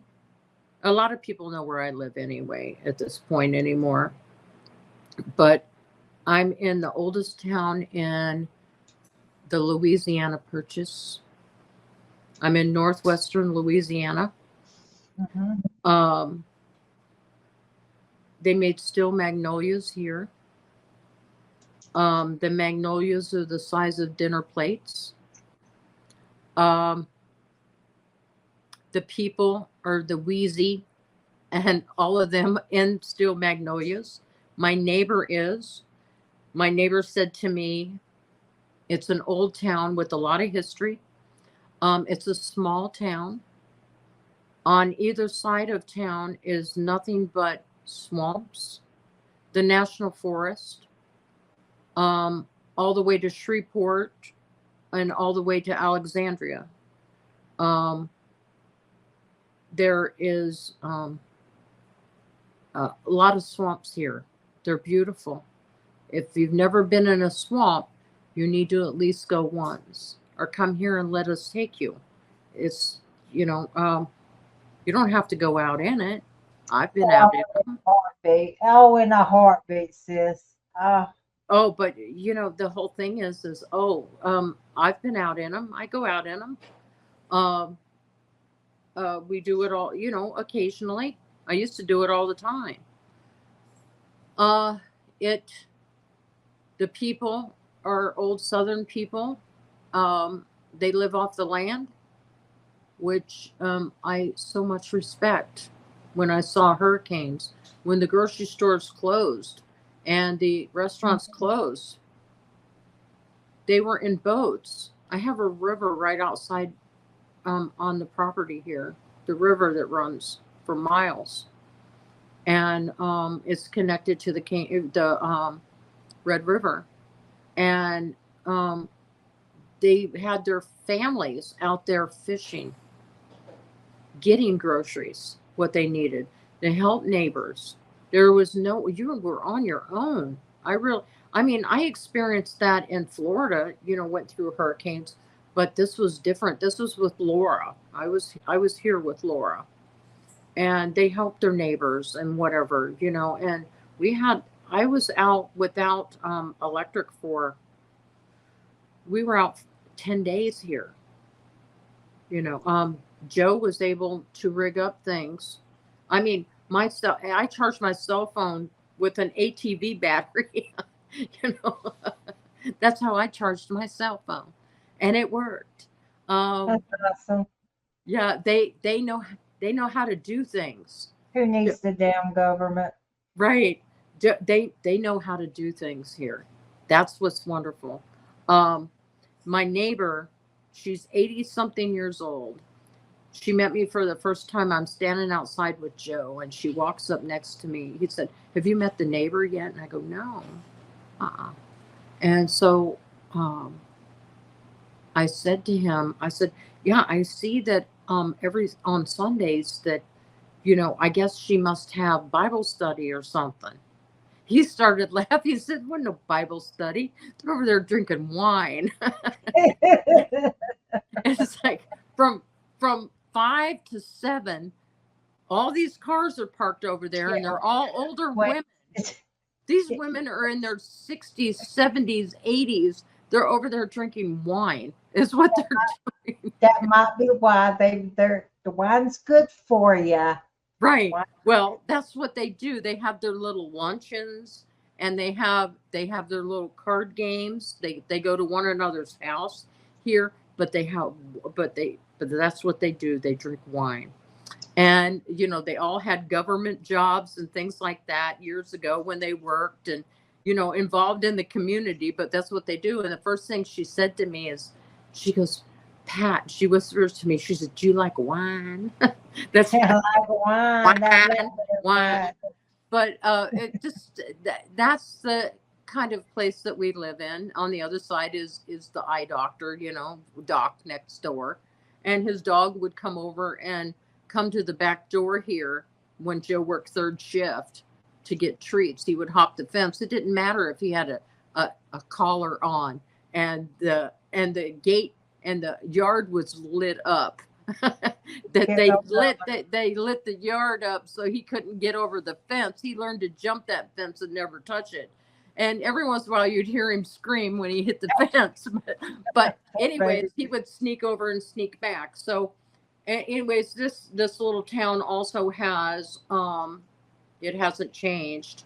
And this is where you get New Orleans gets the wrought iron from. It's from this town. Not from New Orleans we get it. They got it from here.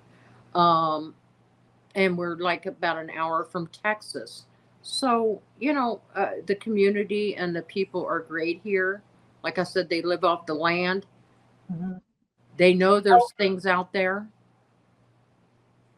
I was talking to Russell Easterbrooks today, and because I love bobcats, and I told him, I said I had a $15 bobcat print with a $400 frame around it, and the frame I chose for was from a Louisiana. It was refurbished wood from a Louisiana plantation house. Oh, they're all around here.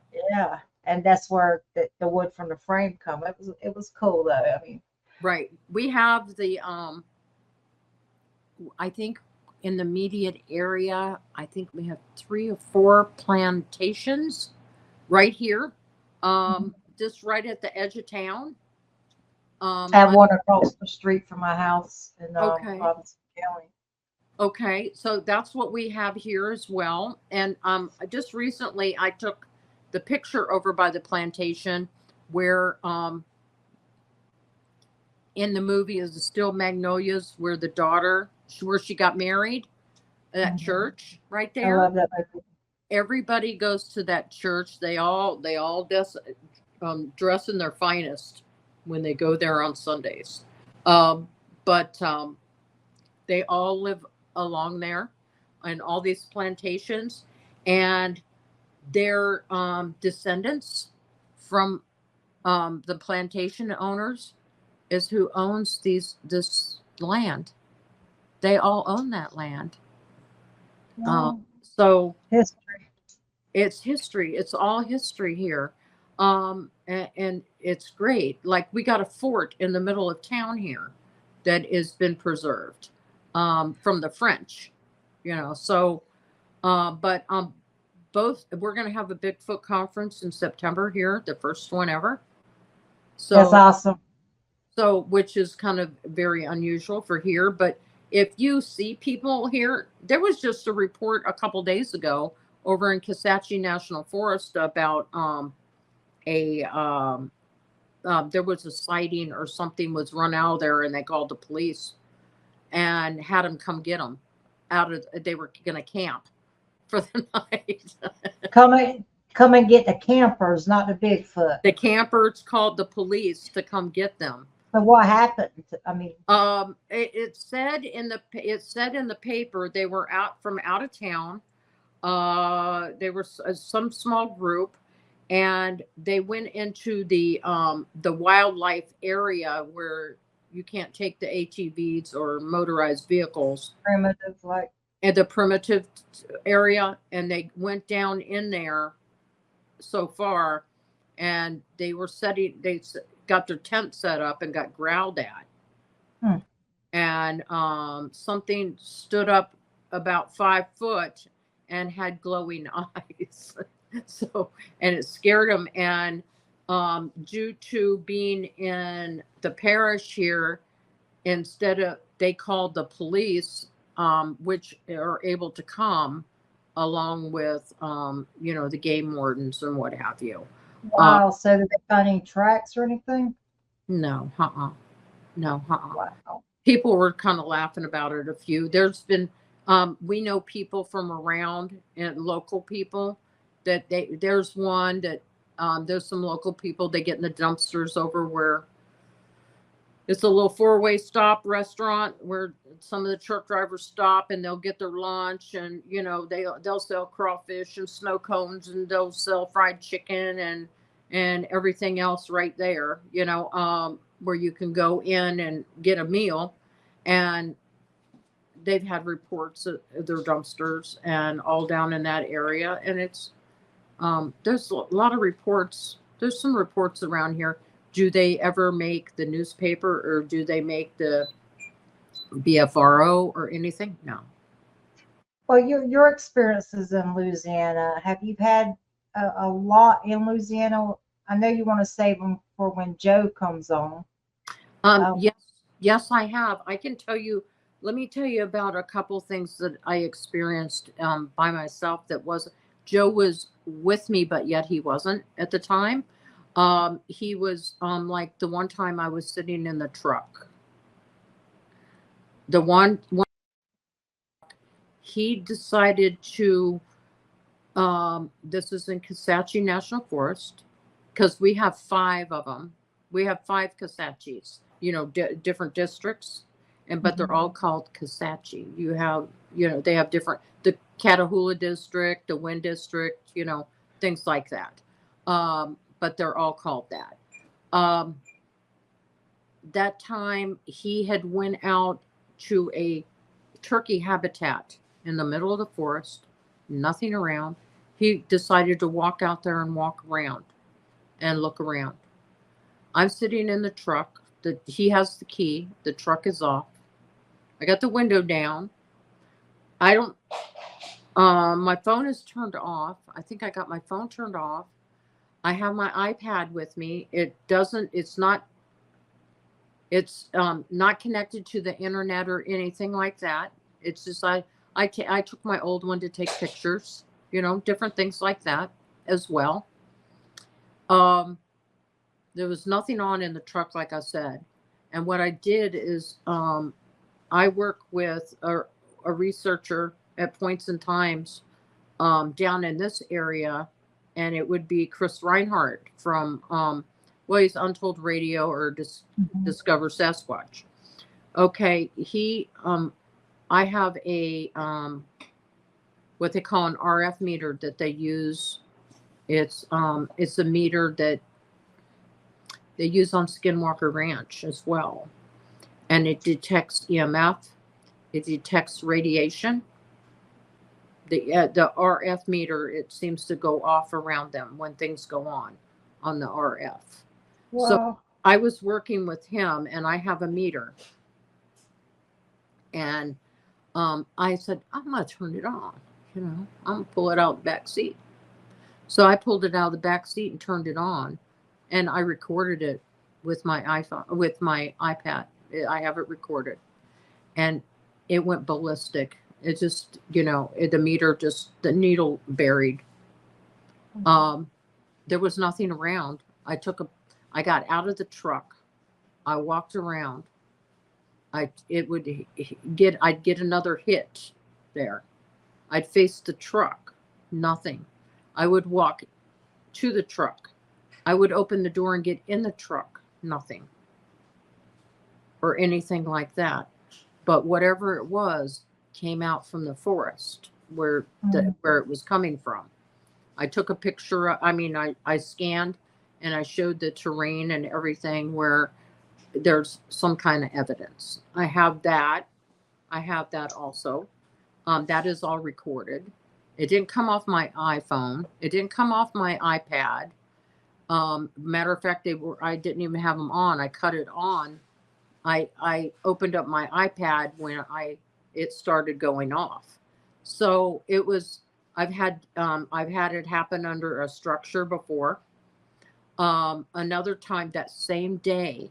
This is all in the same day. I've had 3 experiences, and Joe wasn't around at all 3 of them. I had I had been watching I found a structure. I'll have to send you a picture of it.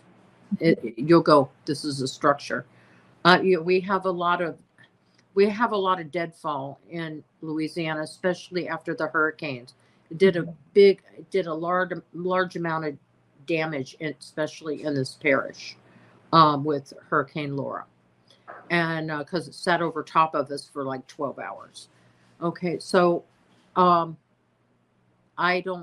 structure thing and the bends and things like that, I've seen a lot of that. I can kind of tell. This here was a structure. I could tell. Somebody put it together. It was in the woods. Somebody didn't do it. But I had been watching it. I watched it for like almost a year. I watched it. And I watched it for a year. I would go out there every so many days and go check the structure out till one day I decided to touch it, and I watched it disintegrate.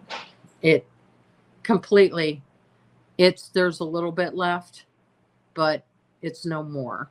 So that's fascinating, but sad too. You say you're not supposed to touch them. All right. I go, well, let's see if it's true. So I touched it.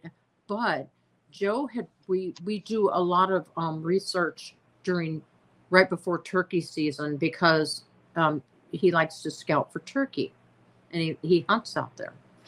And he went up a road. Normally we don't leave one another, and especially we're always in eyesight.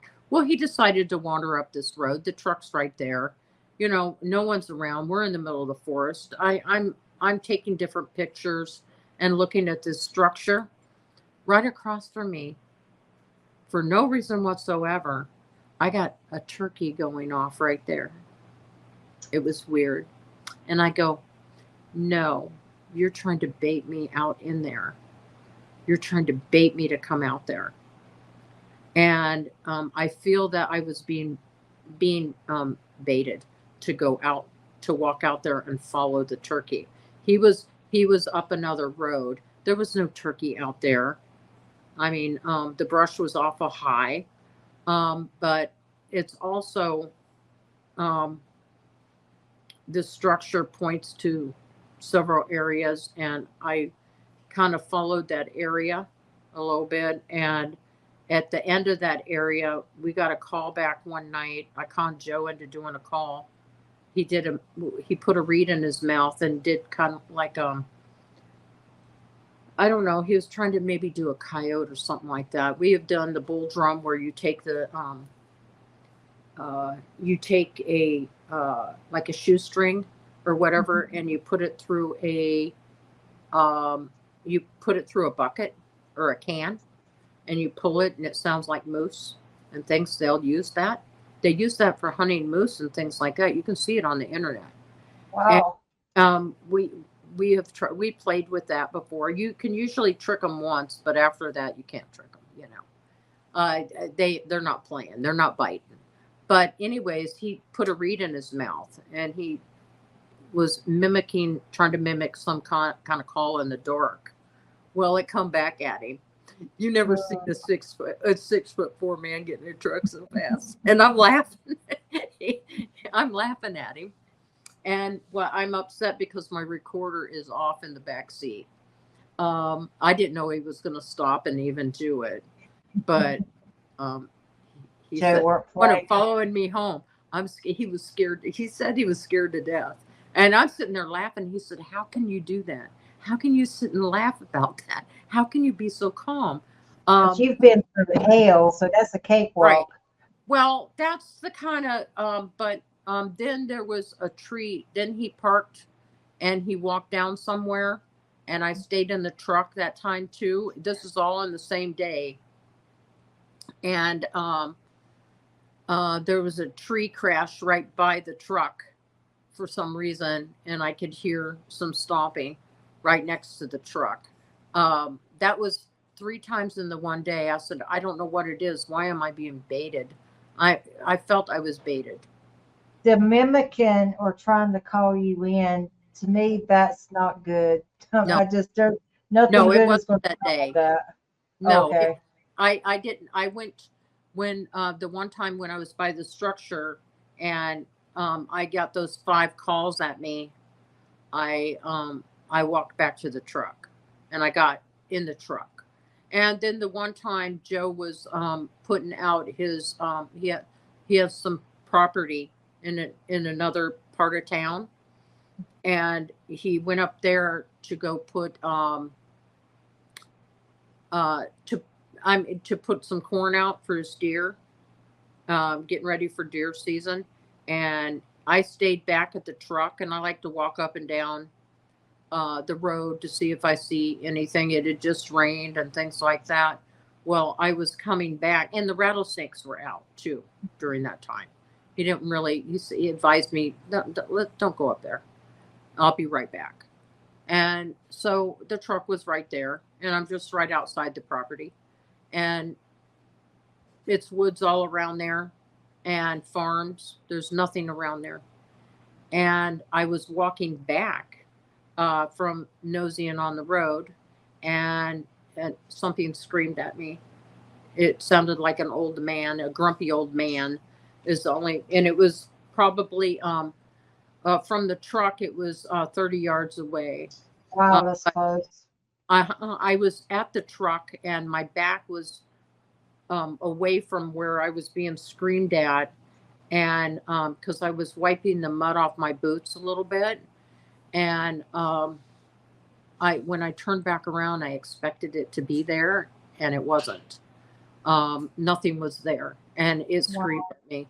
And I sat there for a second, and I go, maybe I should get in the truck. So I said, I have something in the truck if I need it. So I got in the truck. So I got in the truck, but I left the truck door open. And I could see down that area and whatever. And I could hear, because I wanted to be able to hear. And a few minutes later, about 15 minutes later, up the top of the hill at a distance away, I heard the scream again. So I knew it was gone. And then Joe came. Whatever it did, it moved very fast at a distance away. So I have had things happen without Joe. That he was in the vicinity, but he wasn't right there with me. So with Joe coming back, it's probably what flushed it back out the area. Hey, Joe. It was I already. can hear you talking, gal. You might as well just sit down. We're fixing to wrap it up. We've been going on 2 hours. Sit your butt down Has and it talk been to 2 us for a hours? minute. Oh my Yes, goodness. ma'am. You I'm are really so not trying fun. to photobomb y'all stuff. I'm really not. No, come on, sit down for a minute, Joe. What's wrong with you? Come on, be sociable. Where's your Southern hospitality? As soon as you turn off your recording, I'll sit down and talk if you want to. No, no. No, sit down, baby. You're part of the show. But anyways, and you can get him too. But Absolutely. He's next. But anyways, He's a handsome little fella. How'd you score up with him? oh, I got lucky. Stormed him.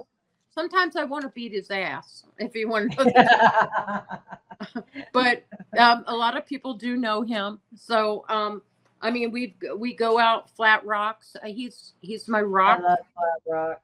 Okay. Well, yeah, we've one of the. Not only we was in the top 2 or 3 ever go out there to his place. You can't see you. Joe, I can't see that lovely face of yours, brother. I ain't got no lovely face. Okay. You can't get the queen out from the TV anyway. No, this is how he is with things. He's like a 3-year-old. You just think he is. He'll be back. He's getting something to drink. But anyways, that's but there's a lot more experiences that we have had happen that we have documented over this period of time as well. Over this period of time, we have documented a lot. I mean, I go out and I go out fearless because I have bait, you know. No, you are bait. Yeah. And so everybody. Yeah, you're squash bait, as they say in Alaska. Squash bait. I'll never forget that squash bait. Well, basically we had threatened to, hang meat and stuff like that on his tent. When we were. This was initially when we were doing that. When the big thing was the tater salad. That was the big thing. She never told that. Probably. Yes, I did. Yes, I did. Yes, she did. I told her. When I asked you, did you want me to send you some down there, sir? Yeah, some tater salad. Well, tater salad better be good as Martha's anyway. Right. She didn't. You got to have sliced onions in your tater salad to make. That's right. That's I put them in there. You're not from the South, sir. But we had. I don't know. He is. You gotta get out front here. He's my rock, though, and he allows me to do what I want to do when we go out. I'm mainly fearless at that point. Sometimes a little bit too brave. That I've been put back a few times. I mean, something out there has put me back a couple times. That made me do a little bit. I had to check myself. I go, hey, wait a minute here now. I think Joe's back there making faces. Do you need to burp them? Yeah. No, I don't know what to say because I've been around her, and you're just now learning a little bit about her, and trying to get some light on. But I don't know how far y'all got anyway. But the pond was one thing. If you got to that point, and her with her questions like, you want to go put out the marbles, type that kind of thing. Did you tell him all about that? No, we're gonna. Okay, we ain't got that far yet, but it's just we've been incredibly lucky. Mm-hmm. I did not know anything about Bigfoot.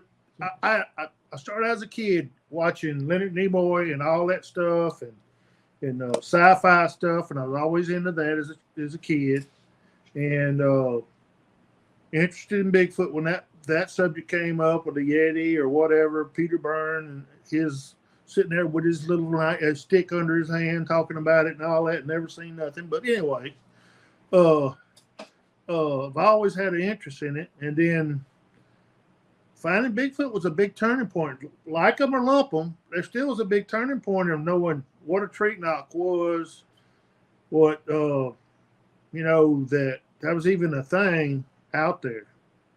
But it was, lo and behold, just wasn't too long that I knew as a child. I mean, I knew as a grown man, as a child, we probably were hearing this, and we just didn't know what it was. Mm-hmm. And I think it's more of them now than it's ever been. And even though the world's getting spread out, but I think there's more of them. I know the internet makes a big difference in us knowing about them, but the places I grew up there, where we go up there to the home place and all, I may have had some kind of trouble with them. I don't know, Mm-hmm. but I think it's more out there now. They're more prompt to come through the area now than they did. Like I said, she was telling you, I think, about, I was typing Mike Woolley one night on Messenger, and he was typing me back in cyberspace. I said, was it near such park? And he was typing back, well, it's right across from that park. And it was just like, well, that solves that. It wasn't very far from our property. It could have easily been, half a mile walking like the crows fly ain't very far for critters, or 3/4 of a mile or a mile. Mm-hmm.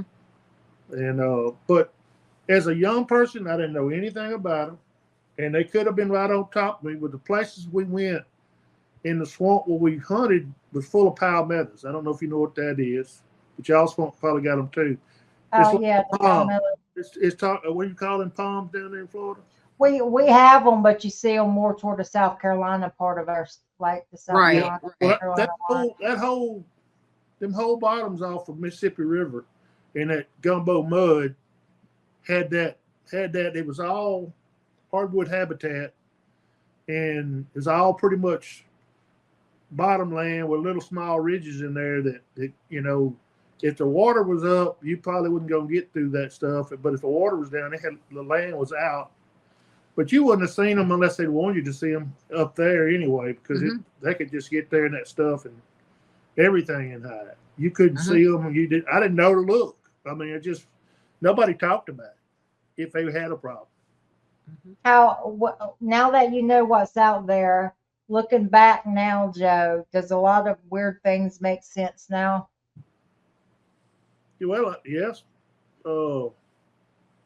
but they're not as. We have things, and we probably had a few things, but they wasn't every day by no means. They wasn't every 6 months, but you just maybe once a year you'd have something. You just didn't. I don't know what kind of population we really got in this state. It don't seem to be as vocal as some people. Mm-hmm. Where we boogered and actually had audio and everything. They're out there. It amazes me how they can do what they do. I have changed my way of thinking about what they are and their possibilities because of the situations, trying to make sense with it. I mean, a creature in my book cannot walk off or walk up in wet plowed fields or whatever. You just don't walk 15, 20 steps and it just stops. And that's the documented stuff that happened in Falk up there. And it would happen. You have to have a heck of a conscience to every step because it means your livelihood, everything they do. I was telling people, I said, y'all might see tracks up there in Colorado just walking down them game trails, but up here you ain't gonna. It's like them suckers is jumping tree stump to tree stump, and you might every once in a while one of them make a slip up, unless they want you to see them. Mm-hmm. But plainly, we talk about it all the time, but plainly at times they do. People say, I don't know how you've been, but people say he was there and I looked off for a second and he was gone. Was he really? Or did he Just just something cloak? Or did he just cloak? And I will say this, the things they do or we think they can do may not be no more than us being able to do any simple thing that we can do. It's nothing. I don't think all of them can do it. I think it takes one of age and to do the vibration and all that different things. I think it's kind of like an Indian tribe. You only got one shaman or medicine man, and you got different levels of everything. And some of them is not a little young one may not be able to do none of the things an old wise one can do. That's just something I think about. I don't think that they can all do. I don't think they can all. We got friends at Bigfoot in Florida and crept it in Florida and all that stuff. And I think it's other things out there maybe using them as a scapegoat. And a lot of people, I said this too before anybody was saying this, you can't blame everything goes on Bigfoot. You can't do that. You can't really, how to say it? You can't put him in a little box and think you got it figured out, because as soon as you think you can, I can't think about what to tell you, but you can't just isolate him in one little box and that's what he is, because as soon as you do that, he'll blow your mind and be something else. The further you go down the rabbit hole, the least you know. Well, and that's you the just thing. can't do that. People try to run them all up into one little corner, and that's not the way that's not really plausible when you analyze what you're doing and what everything happened in Holland. Me and her was there by ourselves for 2 nights, one coming and one going. I walked around the little curve where the man got boogered at, growled at. Those girls went up on the mountain to where where all that was. Didn't have a bit of trouble. Called at them and fooled with them and talked to them. I went around there right there at the camp. I went around there putting feathers out and stuff. Didn't have anything happen to me. We get back there the main day, and the little guy walks up down the hill and something growled at him, and then Roger runs by, freaking out because he's hearing something. I'm thinking, yeah, well, he recorded it. And I'm not saying, I don't know what caused that. I know we had people there doing different things, but I'm thinking if they wanted to take advantage of somebody, they had one woman walked up on Friday night on the hill where the old attack spot was at a food plot, and then the second night 2 women walk up there right before dark. They didn't walk back down, and then all this stuff happens. It don't make sense why they wouldn't have been if you wanted to scare somebody, attack somebody, or any of that stuff, they would have been the ones to do it. So I can't answer what they do, why they do all the time. I do know that she hollered at them and they shut down.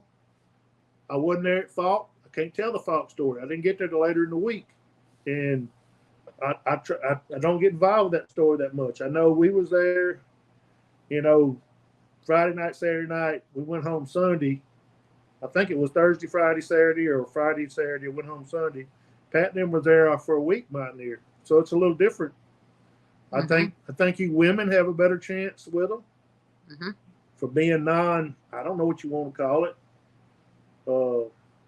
They whatever. I mean, they seem to be more reactive around women. That don't mean that's all. I mean, the night we was at Hollins, I go lay down. They had friends coming of the group, and they come late at night. And I said, "Well, heck, I'm going to bed." So I went and got in the trailer and got into bed. And as soon as I sit down, it's like on the side of the trailer, or where I could hear it. I really couldn't tell. Wow. We have a lot of that. We have a lot. And I look back over there, and it seems like I got a glimpse of something, but I couldn't tell. It's like looking at your peripheral and see something move, but then when you look, you don't see it. I don't know if you ever had that happen to you, but it's kind of you can't claim as a sighting. You know what I'm saying? Uwharrie National Forest. It's a It's sighting. always the peripheral. Yeah. It's a sighting you can't claim as a real sighting because it's just something you thought you seen to the point. Right. Exactly. You know what I'm saying? It ain't like he would stuck his head out and stay there for 30 minutes. But This looked like a large black, I guess, balloon in my peripheral that just went, Right. just glided. I mean, I have had that too as well. I seen that at Hollins. Mark Green seen that at Hollins. He was down right there by around you. our trailer, because our trailer was on the edge of camp. And the year before we got to go, it was either 18 months or a year or whatever before I got to go. I don't know how many times you see this, but I walked around. Our trailer was right up against the wood line, pull north. Tongue was pointing north, so the awning was pointing in the woods. So we walked straight out in the woods when they're 15 foot, just right there was the woods. Well, I walk up to camp at night, the awning light's on, the awning's out, we got our stuff out underneath all that. Campfire's over behind us about 10 yards, I guess, where everybody's grouped up. I walk around there and the bushes is moving. I stayed today after I thought about it. I should have been able to see what was moving them damn bushes, but I couldn't. Flat Rock did, because he was over in another No, that camp. was a different time though. No, he was in another camp watching something by our camper. Wow. Through a thermal. They had a thermal. They had a little valley come up to that road like that. It was two little knobs of timber. And for me, reading the woods, it was a natural place for something to slip up there and look. And that's what they seen the thermal at right there. Because it was like went through and it was open little fields, not very big, but just open.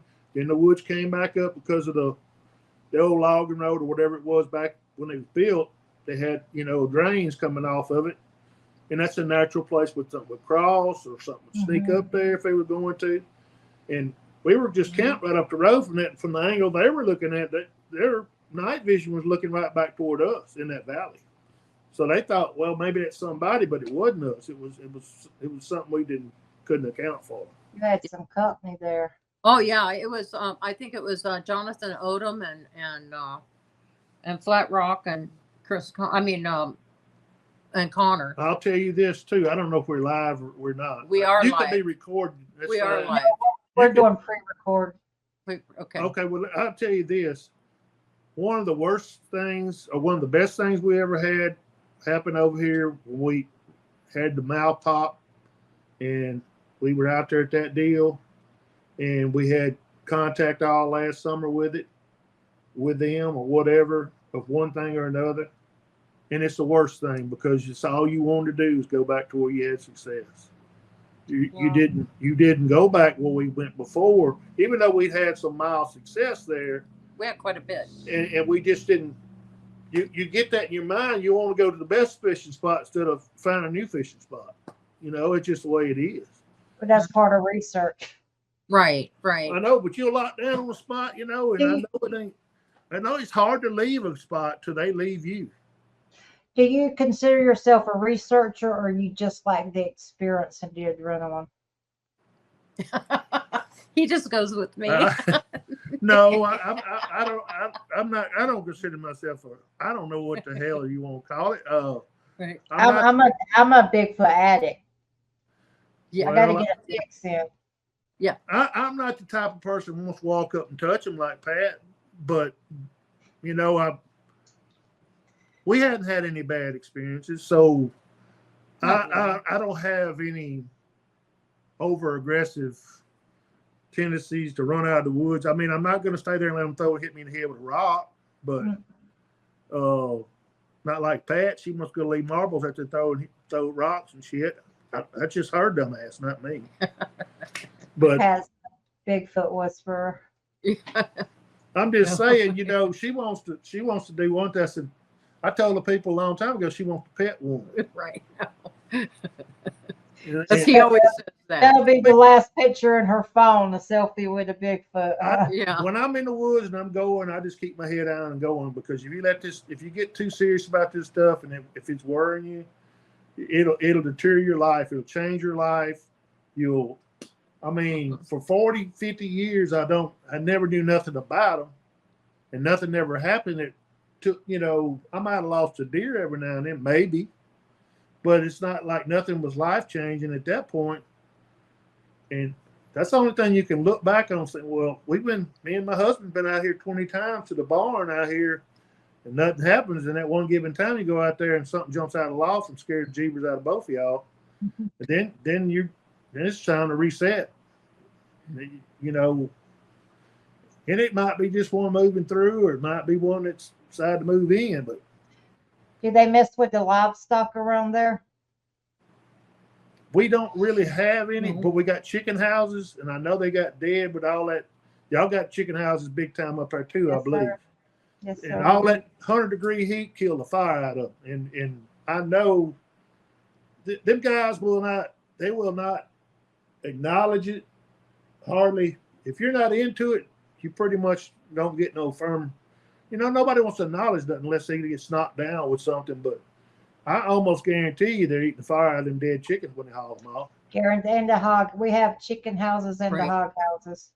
That's like I tell the guys, I said, Oh, you yeah, don't that have would to do it. habituate the deer. I mean, the Bigfoot, just habituate what they eat. If they're eating fish, go put some more in the pond. If they're eating garbage, go put it in the can.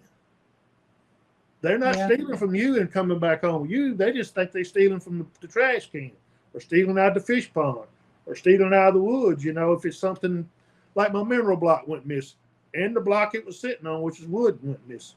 How much do those weigh? They're 50 pounds when you first buy them, but they dissolve real quick when the rain starts hitting them. The block was found over 100 yards away, and I'm not saying the neighbor didn't sneak in there going to take. I put it on another little wooden block, keep it off the ground where it wouldn't Our dissolve. neighbor is an 80-year-old woman that drinks wine all day. No, not here. No, that's just joking. Had to put that's that in okay. there. I want to joust with people. I like jousting with people.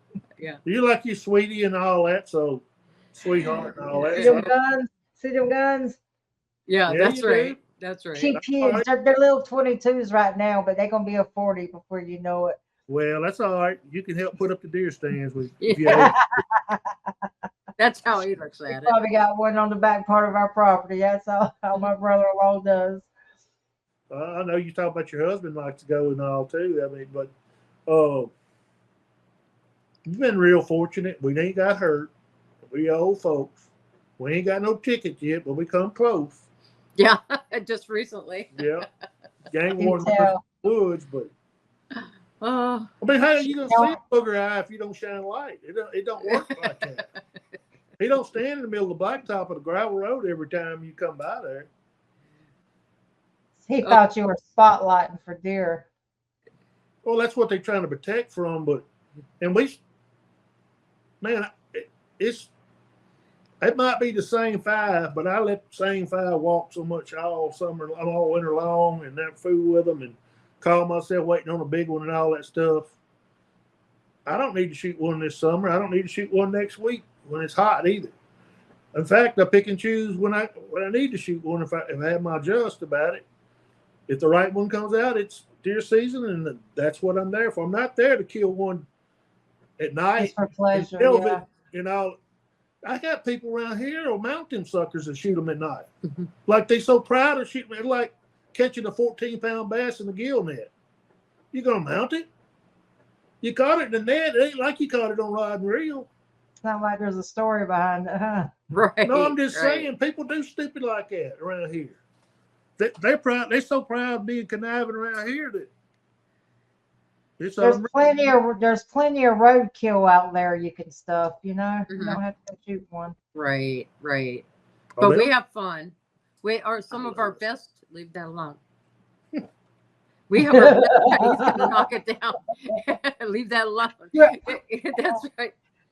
We have our best conversations when we're out. Get you off of it. Don't start. Yeah, we have our best conversations when we're out because we're in the truck together. Yeah, we do more fellowshipping then than any time. And That's awesome. And because you ain't got the tablet going, you ain't got the phone going, you ain't got nothing going. Yes. I might be listening to you rattle on about your behalf on the truck going down the road because we got your little story and we enjoyed it. But that's awesome. Thank you. But That's we the do that time to time. Roads, Louisiana. Uh-huh. Hell, I done 6 hours with Roger. Of course, they never had me back, but I don't know about that. With Kumbo. And we done 6 hours, and we replayed that for a lot of Bigfooting time. You crossed Right. several states in 6 hours.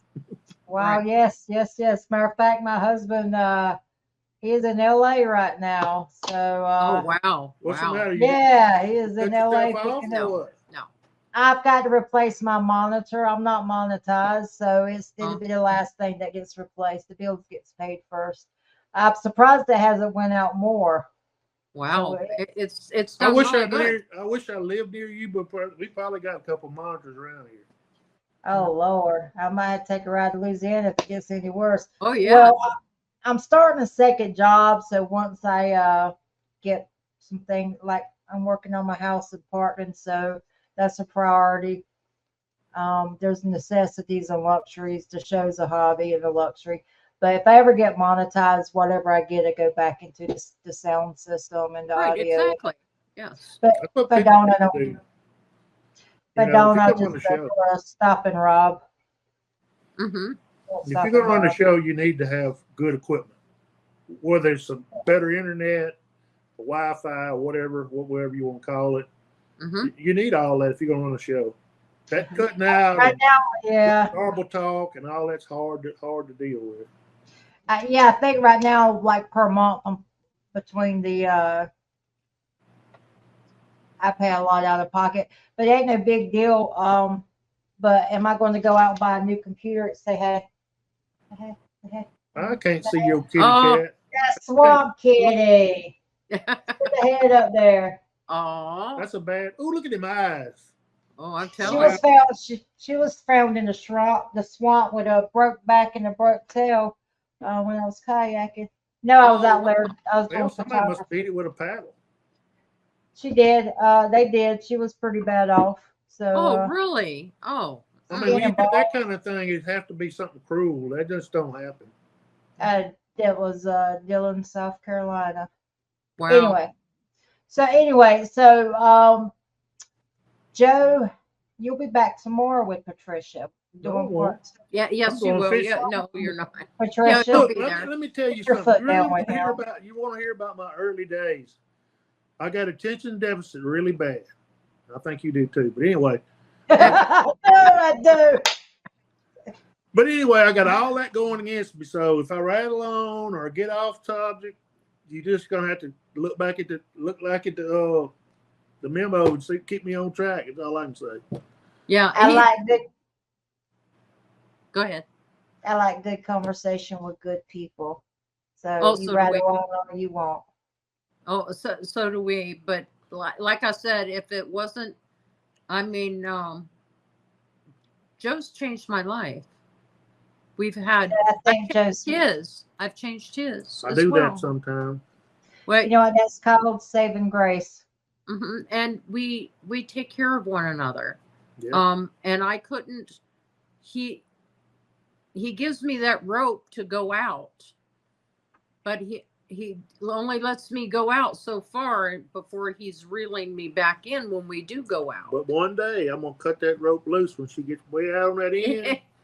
No, you will not. You'd be lost without her. Oh, we have. You ain't fooling me. She's You ain't always fooling telling me, me big what guy. to do. She's always telling me what to say. I said, you tell that lady that we couldn't do it without each other. You couldn't do it without me because you don't know No. the places to go, I know, and don't know the lay of the land and different things. But she does the audio, the follow-up, the more everything we put together to present. She's the PR, she's the HR, and all that when it Well, comes thank to you. she's real sweet, got the gift of gab. I'm like, okay, I've done this 5 minutes, I'm going on something else. You know, I'm just Right. I'm in chat. I won't go in the chat if I gotta chat to everybody. They can't get it out of their head that you gotta tell everybody something instead of I go in there and say it's group hug and that's it. Right. Group hug. Well, Yeah. you guys are going to be live on the show Friday night. Is Oh, it that's Friday or fine. Saturday? He's Friday or good at Saturday? that. When we gonna get our check? Yeah. when I get my monitor. That's right. That's right. Is But it Friday or Saturday that you're going on live? Friday or You just Saturday? need a monitor. I mean, I guess these things I got to. I guess it's the monitor that makes it keep going out. Everything else is working. Why don't you just put it on your TV? I do it on my husband's computer sometimes, but yeah. Mess it up, don't This is mine. Well, there's a difference. There's a difference. you can buy a TV cheaper. You can buy a monitor, and we did it. It I worked. got a TV right here, and I can't hook it up. I could not figure out because I can't walk and chew gum, sir. There Okay. you go. They got I told They you. I told got you that's Radio how it Shack was. for that, or Best Buy. Radio Shack don't even exist anymore. Where you Well, been? Best Buy, I guess. He's old. That's what I'm saying. He's old. That's we. No, but that's no why we joke. get At away Got work, me with it. some Geritol we now. ran how many monitors? 6 or 7 monitors. Most of them was all TVs because it was just cheaper to Yeah. buy TVs Well, at the time. Well, I took the TV out the bedroom, and I was trying to hang it up. And I told John, I said, honey, I thought you could use the TV as a monitor. He was like, well, you're supposed to. I'm like, well, this plug it don't fit. Yeah. But you can get a crossover. You can go to the Geek Squad over there at Best Buy, and they'll get you the right crossover. You go on your remote, and you go to input, and then one of them inputs is going to Stop right there, sir. Just stop. You know what a remote is? You know what a No, remote is? Let me get my husband here. Mayberry. Let me. Come on, Mayberry. Yeah, Mayberry. This is. I'm gonna call you Mayberry from now on, and if you ain't I'm gonna call you Ernest T. There you go. There. I told you. Yeah. It's me is Ernest T. What? That's right. Only in a few episodes, like the Darlings. But I think with the I can call you live, Darling too. yeah, What Darling woman's name? yeah. But I think on the live, on the live, you want to discuss too the difference with men and women in the field. In the live, you can go anywhere you want to. Okay. You can have Brian I Barber think- and Old Bear and all them asking you questions. Oh yeah. I Bear, yes. Oh my God! He told us girls. I got it recorded too. All this is recorded. She's finna tell you. Oh, he told us girls that that we needed to dye our hair because we were blondes. That we needed to dye our hair because Old Bear did. yeah, and I said, "I'll get out of here." He said they like blondes and Ralph, redheads. Ralph, we have camped with a lot of people. We know a lot of people in the community because we do these get-togethers on some of them, and so we know several. I mean, it's not about we have- Bigfoot anymore. It's about meeting those folks that want to camp out. yeah, We got friends we keep up with. We went Bigfoot is to, a bonus. Yep. I try to get people that's against Bigfoot and to think it's just RV and a tent camping, one way or the other. And you got the same, if you got a good group, you got like the same thing as a RV group that travel together and camp together. It's the same kind of situation. You just add one more step to it. mm-hmm. And most of the time you're sitting around shooting the breeze or you got certain ones that die hard wants to go out in Bigfoot, but we don't. If it's a place we're never going back to, a lot of times we're not about just wandering off. We don't go out. Yeah. But if it's a place we're going to be back, we try to learn what we can learn. But No, we don't go. We're not out. we got stuff We can around do here that at for home. that if I wanted to. I'll spend my time here, but we're visiting and having a good time. We're eating, cooking, and whatever. Going to Flat Rocks, that was all about us getting together as much as it was going there to Bigfoot. We do that quite often with him. Every chance that we get. I like that part of the community because there's a part of the community that is cold, cruel, manipulative, and just stab you in the back. And I like this because this is the positive part of the community where you make those connections. And honestly, it was the community that brought you out of your depression and your sadness. Oh, definitely. And We it were all was misfits in that. Big Joe there. Mhm. We were Big all Joe. misfits. Yeah, aren't we all though? We were. We was either sick or mentally sick or something. We was all having our time in that chat. And she brought us all together, and Carrie Arnold started me to get to that. Like Carrie or not, I'll always be blessed. You know, I'll always be blessed for him for that. Meet Miss Pat. Same thing with Dee, Lady of the Woods. That I wanted to go meet her just because Carrie Arnold spoke highly of her. So we wound up in the same chat. She came in probably a different way, but that's the way I came in to it, through Carrie Arnold. And, you know, if it wasn't for him, we would have met each other, so to speak. You never know if you'd have met each other. But you got to look back at things. Carrie wasn't a saint, but we very much miss him in the community because he worked hard at the community.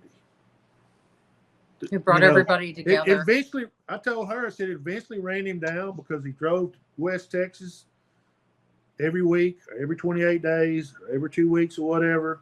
And then he'd drive all over the United States. You just can't stay on the road like that all the time. It's hard on a man to not get your rest sometimes. Absolutely. It eventually ran him down. I just, right. You know, I hated that. You know, that was his lifestyle, and I'm thinking, you got to get a reprieve sooner or later. You can't just keep on going and going and going. Be in Pennsylvania when you come in, and then be in Florida next thing you know, or you just can't do it. Does anyone ever check on his wife or hear from his wife? Some of them do, because I see her on chat some. You have. It's been a while though. She's got kids and grandkids she's involved with. Yeah. But I'm sure he would have appreciated that. Yeah, there's people that check on her. Joe's checked on her a few times. You know, I offered to go the 168 with him the first time, and he was supposed to call me back, and he didn't call me back. Who did he have cooking for him and all that? I was going to go down to cook for him. I don't remember who it was. I was going to go cook for him. Is what he had somebody, I forgot who it was. No, he had quite a few people. Right. And but on that 168, but we have met a lot of wonderful people, and we've also met a lot of not so wonderful people. People got to get it in their mind. Facebook friends are not lifelong, grew up with, right? Took the same skinny dip when you was 2 years old friends. It's not the same thing. You can become that, but that lame line about we're all family here, or we all this here, we all that there, that's a con job. As far as I'm concerned, I learned better. People are really brave behind the Facebook. Yes, they're not. You really learn a lot about someone when you spend time with them face to face. Is how I look at it. You know. So, but like I said, I try and get along with everybody, and because I don't have to live with them. What? This one here. Oh, your backdrop keeps jumping around because you got that imagery thing on there, however it is. Yeah. And I see that was made by my friend, and I'm gonna keep it. It's nice. I like that. Thank you. Yes, it's nice. It's a nice setup. What are you doing? You got that fake blonde hair too, don't you? Yeah. You like it? Yes, That's $160. That's $160 worth, sir. Well, I can tell you right now, you could have bought at least one monitor, maybe two for that. I paid for it myself. There you go. You don't want no damn monitor that bad. I can see that. I know. I want my blondes before I get that. Look, don't be messing with the girl. Oh yeah, you got the spiraled profile. Did you get fixed up for this like Pat did? No. She's buck naked. This is the only thing I put on. I make up and I put. Listen, Joe, you're talking to an adult. Let an adult talk. I put on. I make up and I put on lip gloss, and that's it. You know how much foundation is? It's like a good foundation is like $120. Yeah. And I've even bought foundation, and you sitting there talking shit about me getting highlights. I have sacrificed foundation, and I have bad skin, sir. You tell him. You tell him good. You stand up. You need to put him in the fur on it. You need to put put yourself in the corner. He wasn't trying to press some men that were. You wouldn't need all that shit. I got a husband. Well, I got a husband, and he's in LA now picking up a puppy. Mm. I know. Well, what kind of puppy? Oh, he's delivering them for Ed Brown. I don't know him personally. Do you know Ed Brown? Oh my God, he's a wonder. Oh, I made a mistake. Had him on my show, and now he's my husband's BFF, and they went to some Bigfoot thing. I don't know him personally, but I do know of him and all that. But I told my husband, I said, "You stole my friend, man. You stole my friend." But I don't know him. It happens. I mean, you can meet some wonderful. It's a bromance. It's a bromance. So bromance. Oh, nothing wrong with that. Keeps them busy. Your husband or you's the oldest in the family? Your husband or you? My husband. Okay. It don't matter though. I just love him. That's right. That's right. I ain't got nothing. I ain't say a word. He's ancient and I'm antique. Okay. That works. That's what we are. That's why we are able to experience what we experience because well, they kind of old enough to know better, much too young to care about that. And what we do is we go out and play Ma and Pa, as he calls it. Wow. Yeah. Wow. You want us to tell us the gory details of our love story too while we're at it? No. But we have, I already heard about it. Yeah, that's right. I heard you were snoring in a tent, and this female Bigfoot come over and really. No, she didn't really tell you all that story. We had a goofy person with us that she has mentioned her in different formats all around. If you can't turn a damn lamp, turn on little Cabela's battery-powered lamp, you can't turn it off inside the tent. You know what you can see inside the tent if you light it up? Nothing outside the tent. But you do it the opposite. You see shadows. You can't tell me this girl wasn't scared to death. She couldn't even turn the damn. Yes, she was. It was okay. She was scared to death. Well, it was okay. I know, Some of them were. What she was talking about, I should have been able to see that. You were asleep. But no, I'm just saying I should have been able to see that. But that didn't happen because I couldn't see out because that old gal was in there. But I take care of my people. I brought her something to sleep on. I didn't tell her nothing about that. So I wish she wasn't so chicken shit. But anyway. But we had fun. We had a good time. We met each other. It just starts. But do you do any Bigfooting out with groups or by yourself or with your husband or? Yeah, I did it before I met my husband, and I do it with my husband. And yes. Well, that's good. Bigfoot together with your spouses, I think, is a good thing. Especially if you work together and y'all both got, you're not going to see but half what you would if both of y'all's looking all the time. She sees stuff I don't see all the time. I tell people, if you're traveling and you ain't walking and you're just slowly driving down a primitive road or something, somebody needs to watch the ground. Somebody needs to watch fence high or something, however you want to look at it. That ain't even going to cover the canopy up top, but it's just tons of stuff in Bigfooting or observing. You need multiple partners to do it. Right. It really comes in. It really comes in. Running thermals comes in at times. Sometimes we don't ever use it. Sometimes when we need to use it, we don't have it on. But we learn. I think equipment is good, but sometimes, honestly, I don't need it. You don't need it all the time, no. I just like the experience. Do you have feelings for things?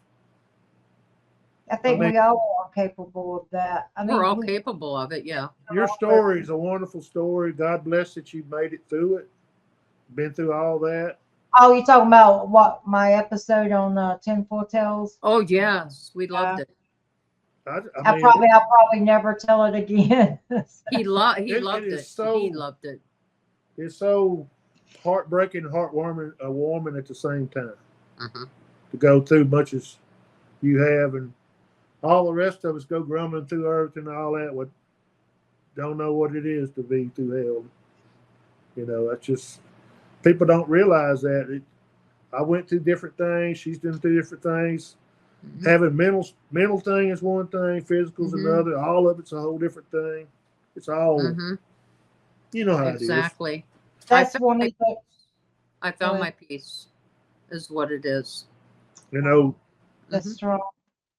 Mhm. You know, that's one of the reasons I decided to get back to the basics with my show, because I think the story behind the story, the people are as important as the experience and the research. Definitely. And when you get to know the people behind the story, you understand their outlooks and who they are.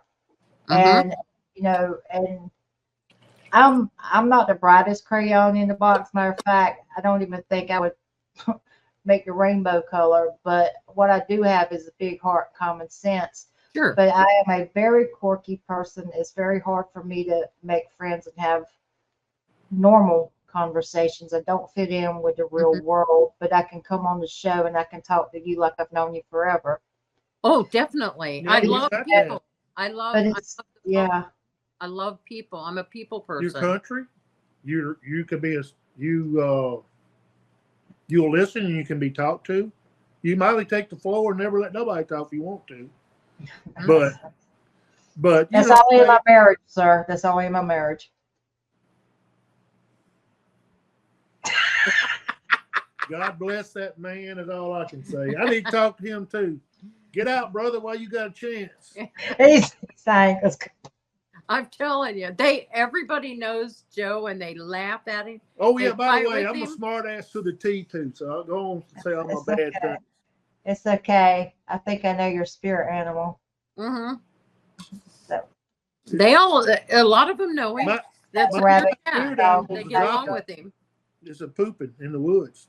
It's to that rabbit coon dog. Yeah, that rabbit coon dog.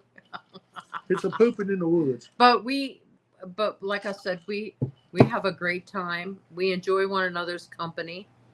We laugh. He makes me laugh. You have to be able to laugh. I've learned that. Some Well, people are so serious and they don't know how to talk to nobody. You can't even pick at them because they're like they go off. I mean, I do it pick at too much, but they'll go off deep in if they don't even know how to take nobody. They don't know how to act, don't know how to take anybody. They're so serious, and yeah, you got time to be serious when you die. that's true. That is very true. Trust me, I've been there and done that. Got the I mean, t-shirt. it just I think we're gonna get along fine. Just meeting y'all. I ain't met your husband, but I like We what get I'm along. seeing. My husband could charm the sin out of a preacher. Yeah. I'm telling you. We get along with He must have done everybody. something right. He caught you, Yeah. or did he get caught? That's the question. We get along with everyone. Did you have him cuffed and mishandled him and all too? What's the deal? Well, we both were law enforcement. We both were That's canine. wonderful. See, there you go. Wow. There you go. Y'all got two sets of cups on the bed, then, huh? Those days are over with, buddy. That's right. That's right. I would just rather go to bed and dream about it. That's just There where I'm you at. go. That's how. You get That's old how as it us, should you're just be. glad you can sleep. I'm just glad you could sleep. I tell her all the time, I wish I could sleep Yeah. a few hours without getting up. Had to go to here, there, or the other. But we're both retired now. So what is so great with Joe is that I do remember one time that we were sitting around and it was the weekend. He was still working. And he says, it was like midnight. And he says, "You want to go to the woods? You want to go Kazachi, go out in the woods?" I go, "Okay." So we took off and we went out. It's 12 we took o'clock off to at Alabama midnight. 12 o'clock too. Yeah, Alabama. We took off to Alabama because we were supposed to meet Mark Green and Coombo. Well, not Coombo. We was just going to go to where he was speaking at. And she had he had the other boys there too. Jack or whatever Jack on the and, show. Nate. Didn't you have Nate on the show? Me? They were Nate? Big Dog D2B. I thought you had Nate or somebody on the show. Oh, she reads like I Okay, do. you've had one of them. Anyways, but we went out and met them at Cheehaw. Yeah, Cheehaw. Yeah. Then we spent the night on the mountain over there. Yeah. That's pretty cool. Yeah, we took it, and we were laying in bed at 1 o'clock in the morning. We went to bed, and all of a sudden he says, "You asleep?" And I said, "No, not yet." He says, "You want to go to Alabama?" I go, "Okay." So we got up and went to Alabama. That is what. All night. That's still. That is a love story, man. That is. We a do big stuff like love we story. love. I love the. I don't know about that. I just the when you work shift spontaneous. work, you done it. You done it as an officer, I'm sure, at some time or another. We It do stuff. destroys your rhythm of sleeping working shift. Yes, sir. It does. You know, you're not made to be up all night, but right today, I'm still up all night long, and I go fishing in the morning while it's still cool. I'll sleep for dinner, and then I'll be up milling around, and we'll sit around here doing something or another. And if we want to go Bigfoot, we go, or if we want to go, we just go to the next town up. We don't have a little old town here. We just go wherever wherever we got to go do. Take her out. We go camping. We go camping. We spur the moment. He'll say, "Hey, why jump in the shower? Pack a cooler." I'm not good with a whole lot of take off and go. pre-planning stuff. We go. Life is good when you're in love and can Bigfoot. We like I said, it brought us together. We enjoy doing it. We've met a lot of wonderful people doing it. We had a lot of them that we have our Bigfoot best with. conversations. Doing it, we have our separate opinions, and we respect one another's opinions. We'll question one another's opinions. We do question anything that we get. We'll question it to death. We get a lot of. It's not. We've been very, very lucky, is all I can say. Very, very lucky. Her selective memory is different than mine on a lot of things. On what some are you things. smiling about? It is. On some things. I just My don't. timing of I smell a smart ass. Yeah, smell a smart ass. Go ahead, sir. It just is. I recount things different than she does. He has one thing that he recounts different than what I do. No, I have a great memory, and he turns the story still comes out the same, but he looks at it different. he tells it different than me. He tells it different than me. The only way I can prove what I can, I have to record her. I'd have to record her from now on, then go back and because I'd be in trouble anyway I go. So it don't matter. My God. Yeah, we have fun. We have fun. We enjoy.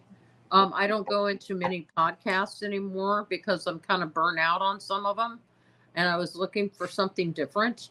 And you happen to be you. and I'm going, David.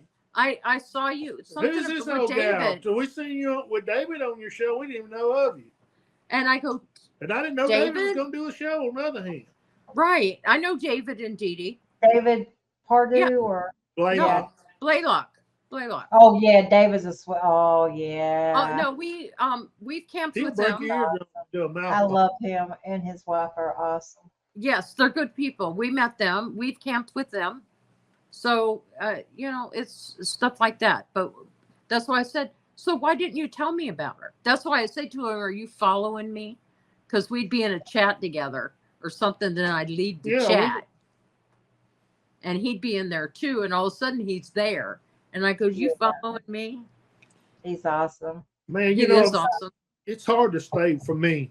I'll follow somebody for a while, then I'm ready to move on to somebody got a different pitch, a different line, different people. It just all depends. But I'm kind of, I've been looking for someone, and I've been looking for a channel like yours for a while.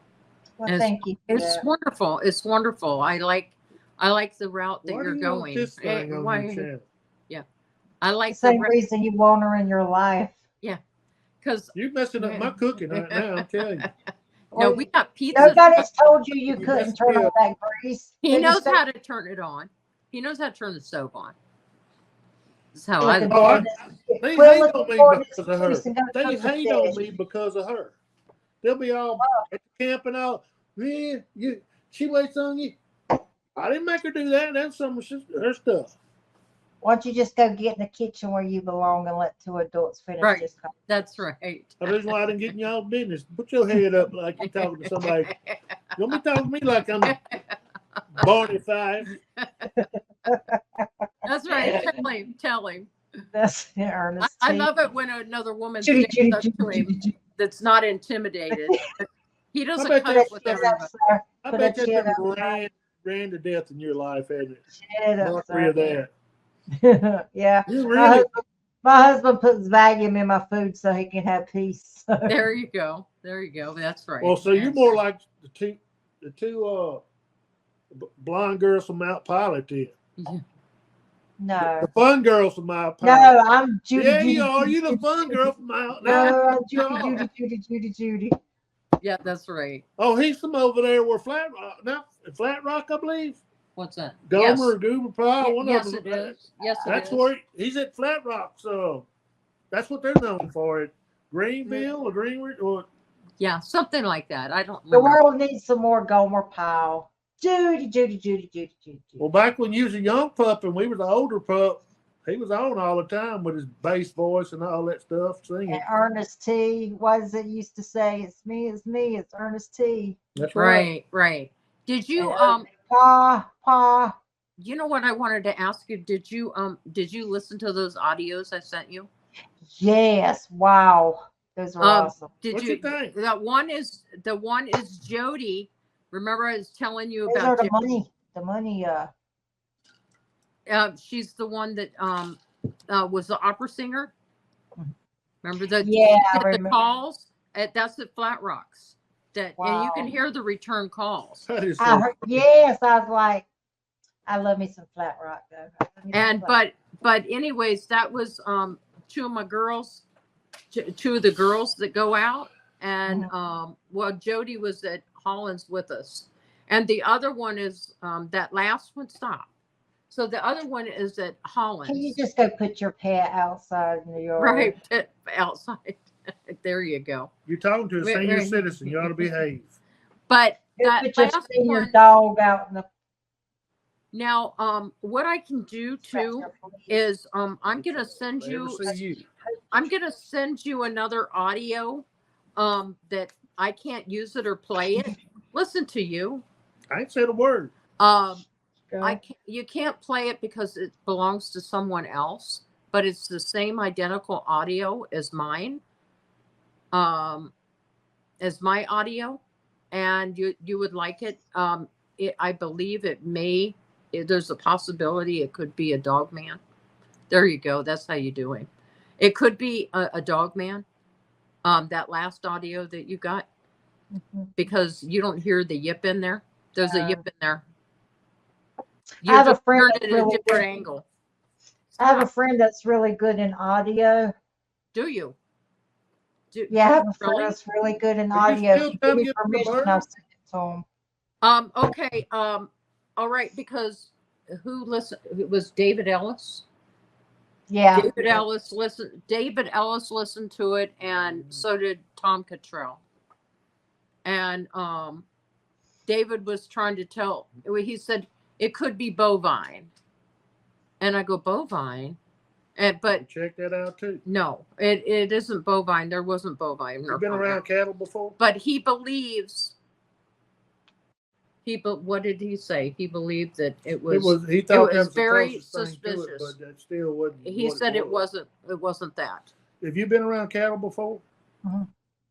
Well, when we went in Holland, you're pretty much in piney woods, and you just turn off the main. Not in the main. It's the old dirt road in the county, and you just turn off and go up another rural road, and that's where the hunters' camp is. They call it, and it's very.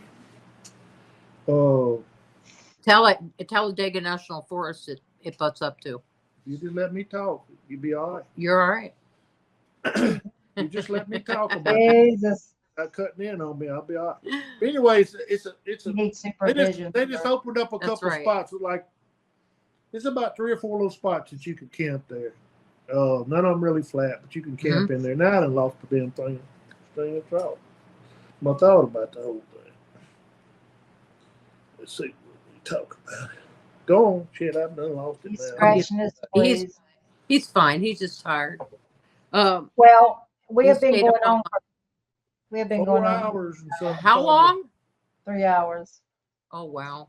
What And time it no place? It's 12 o'clock.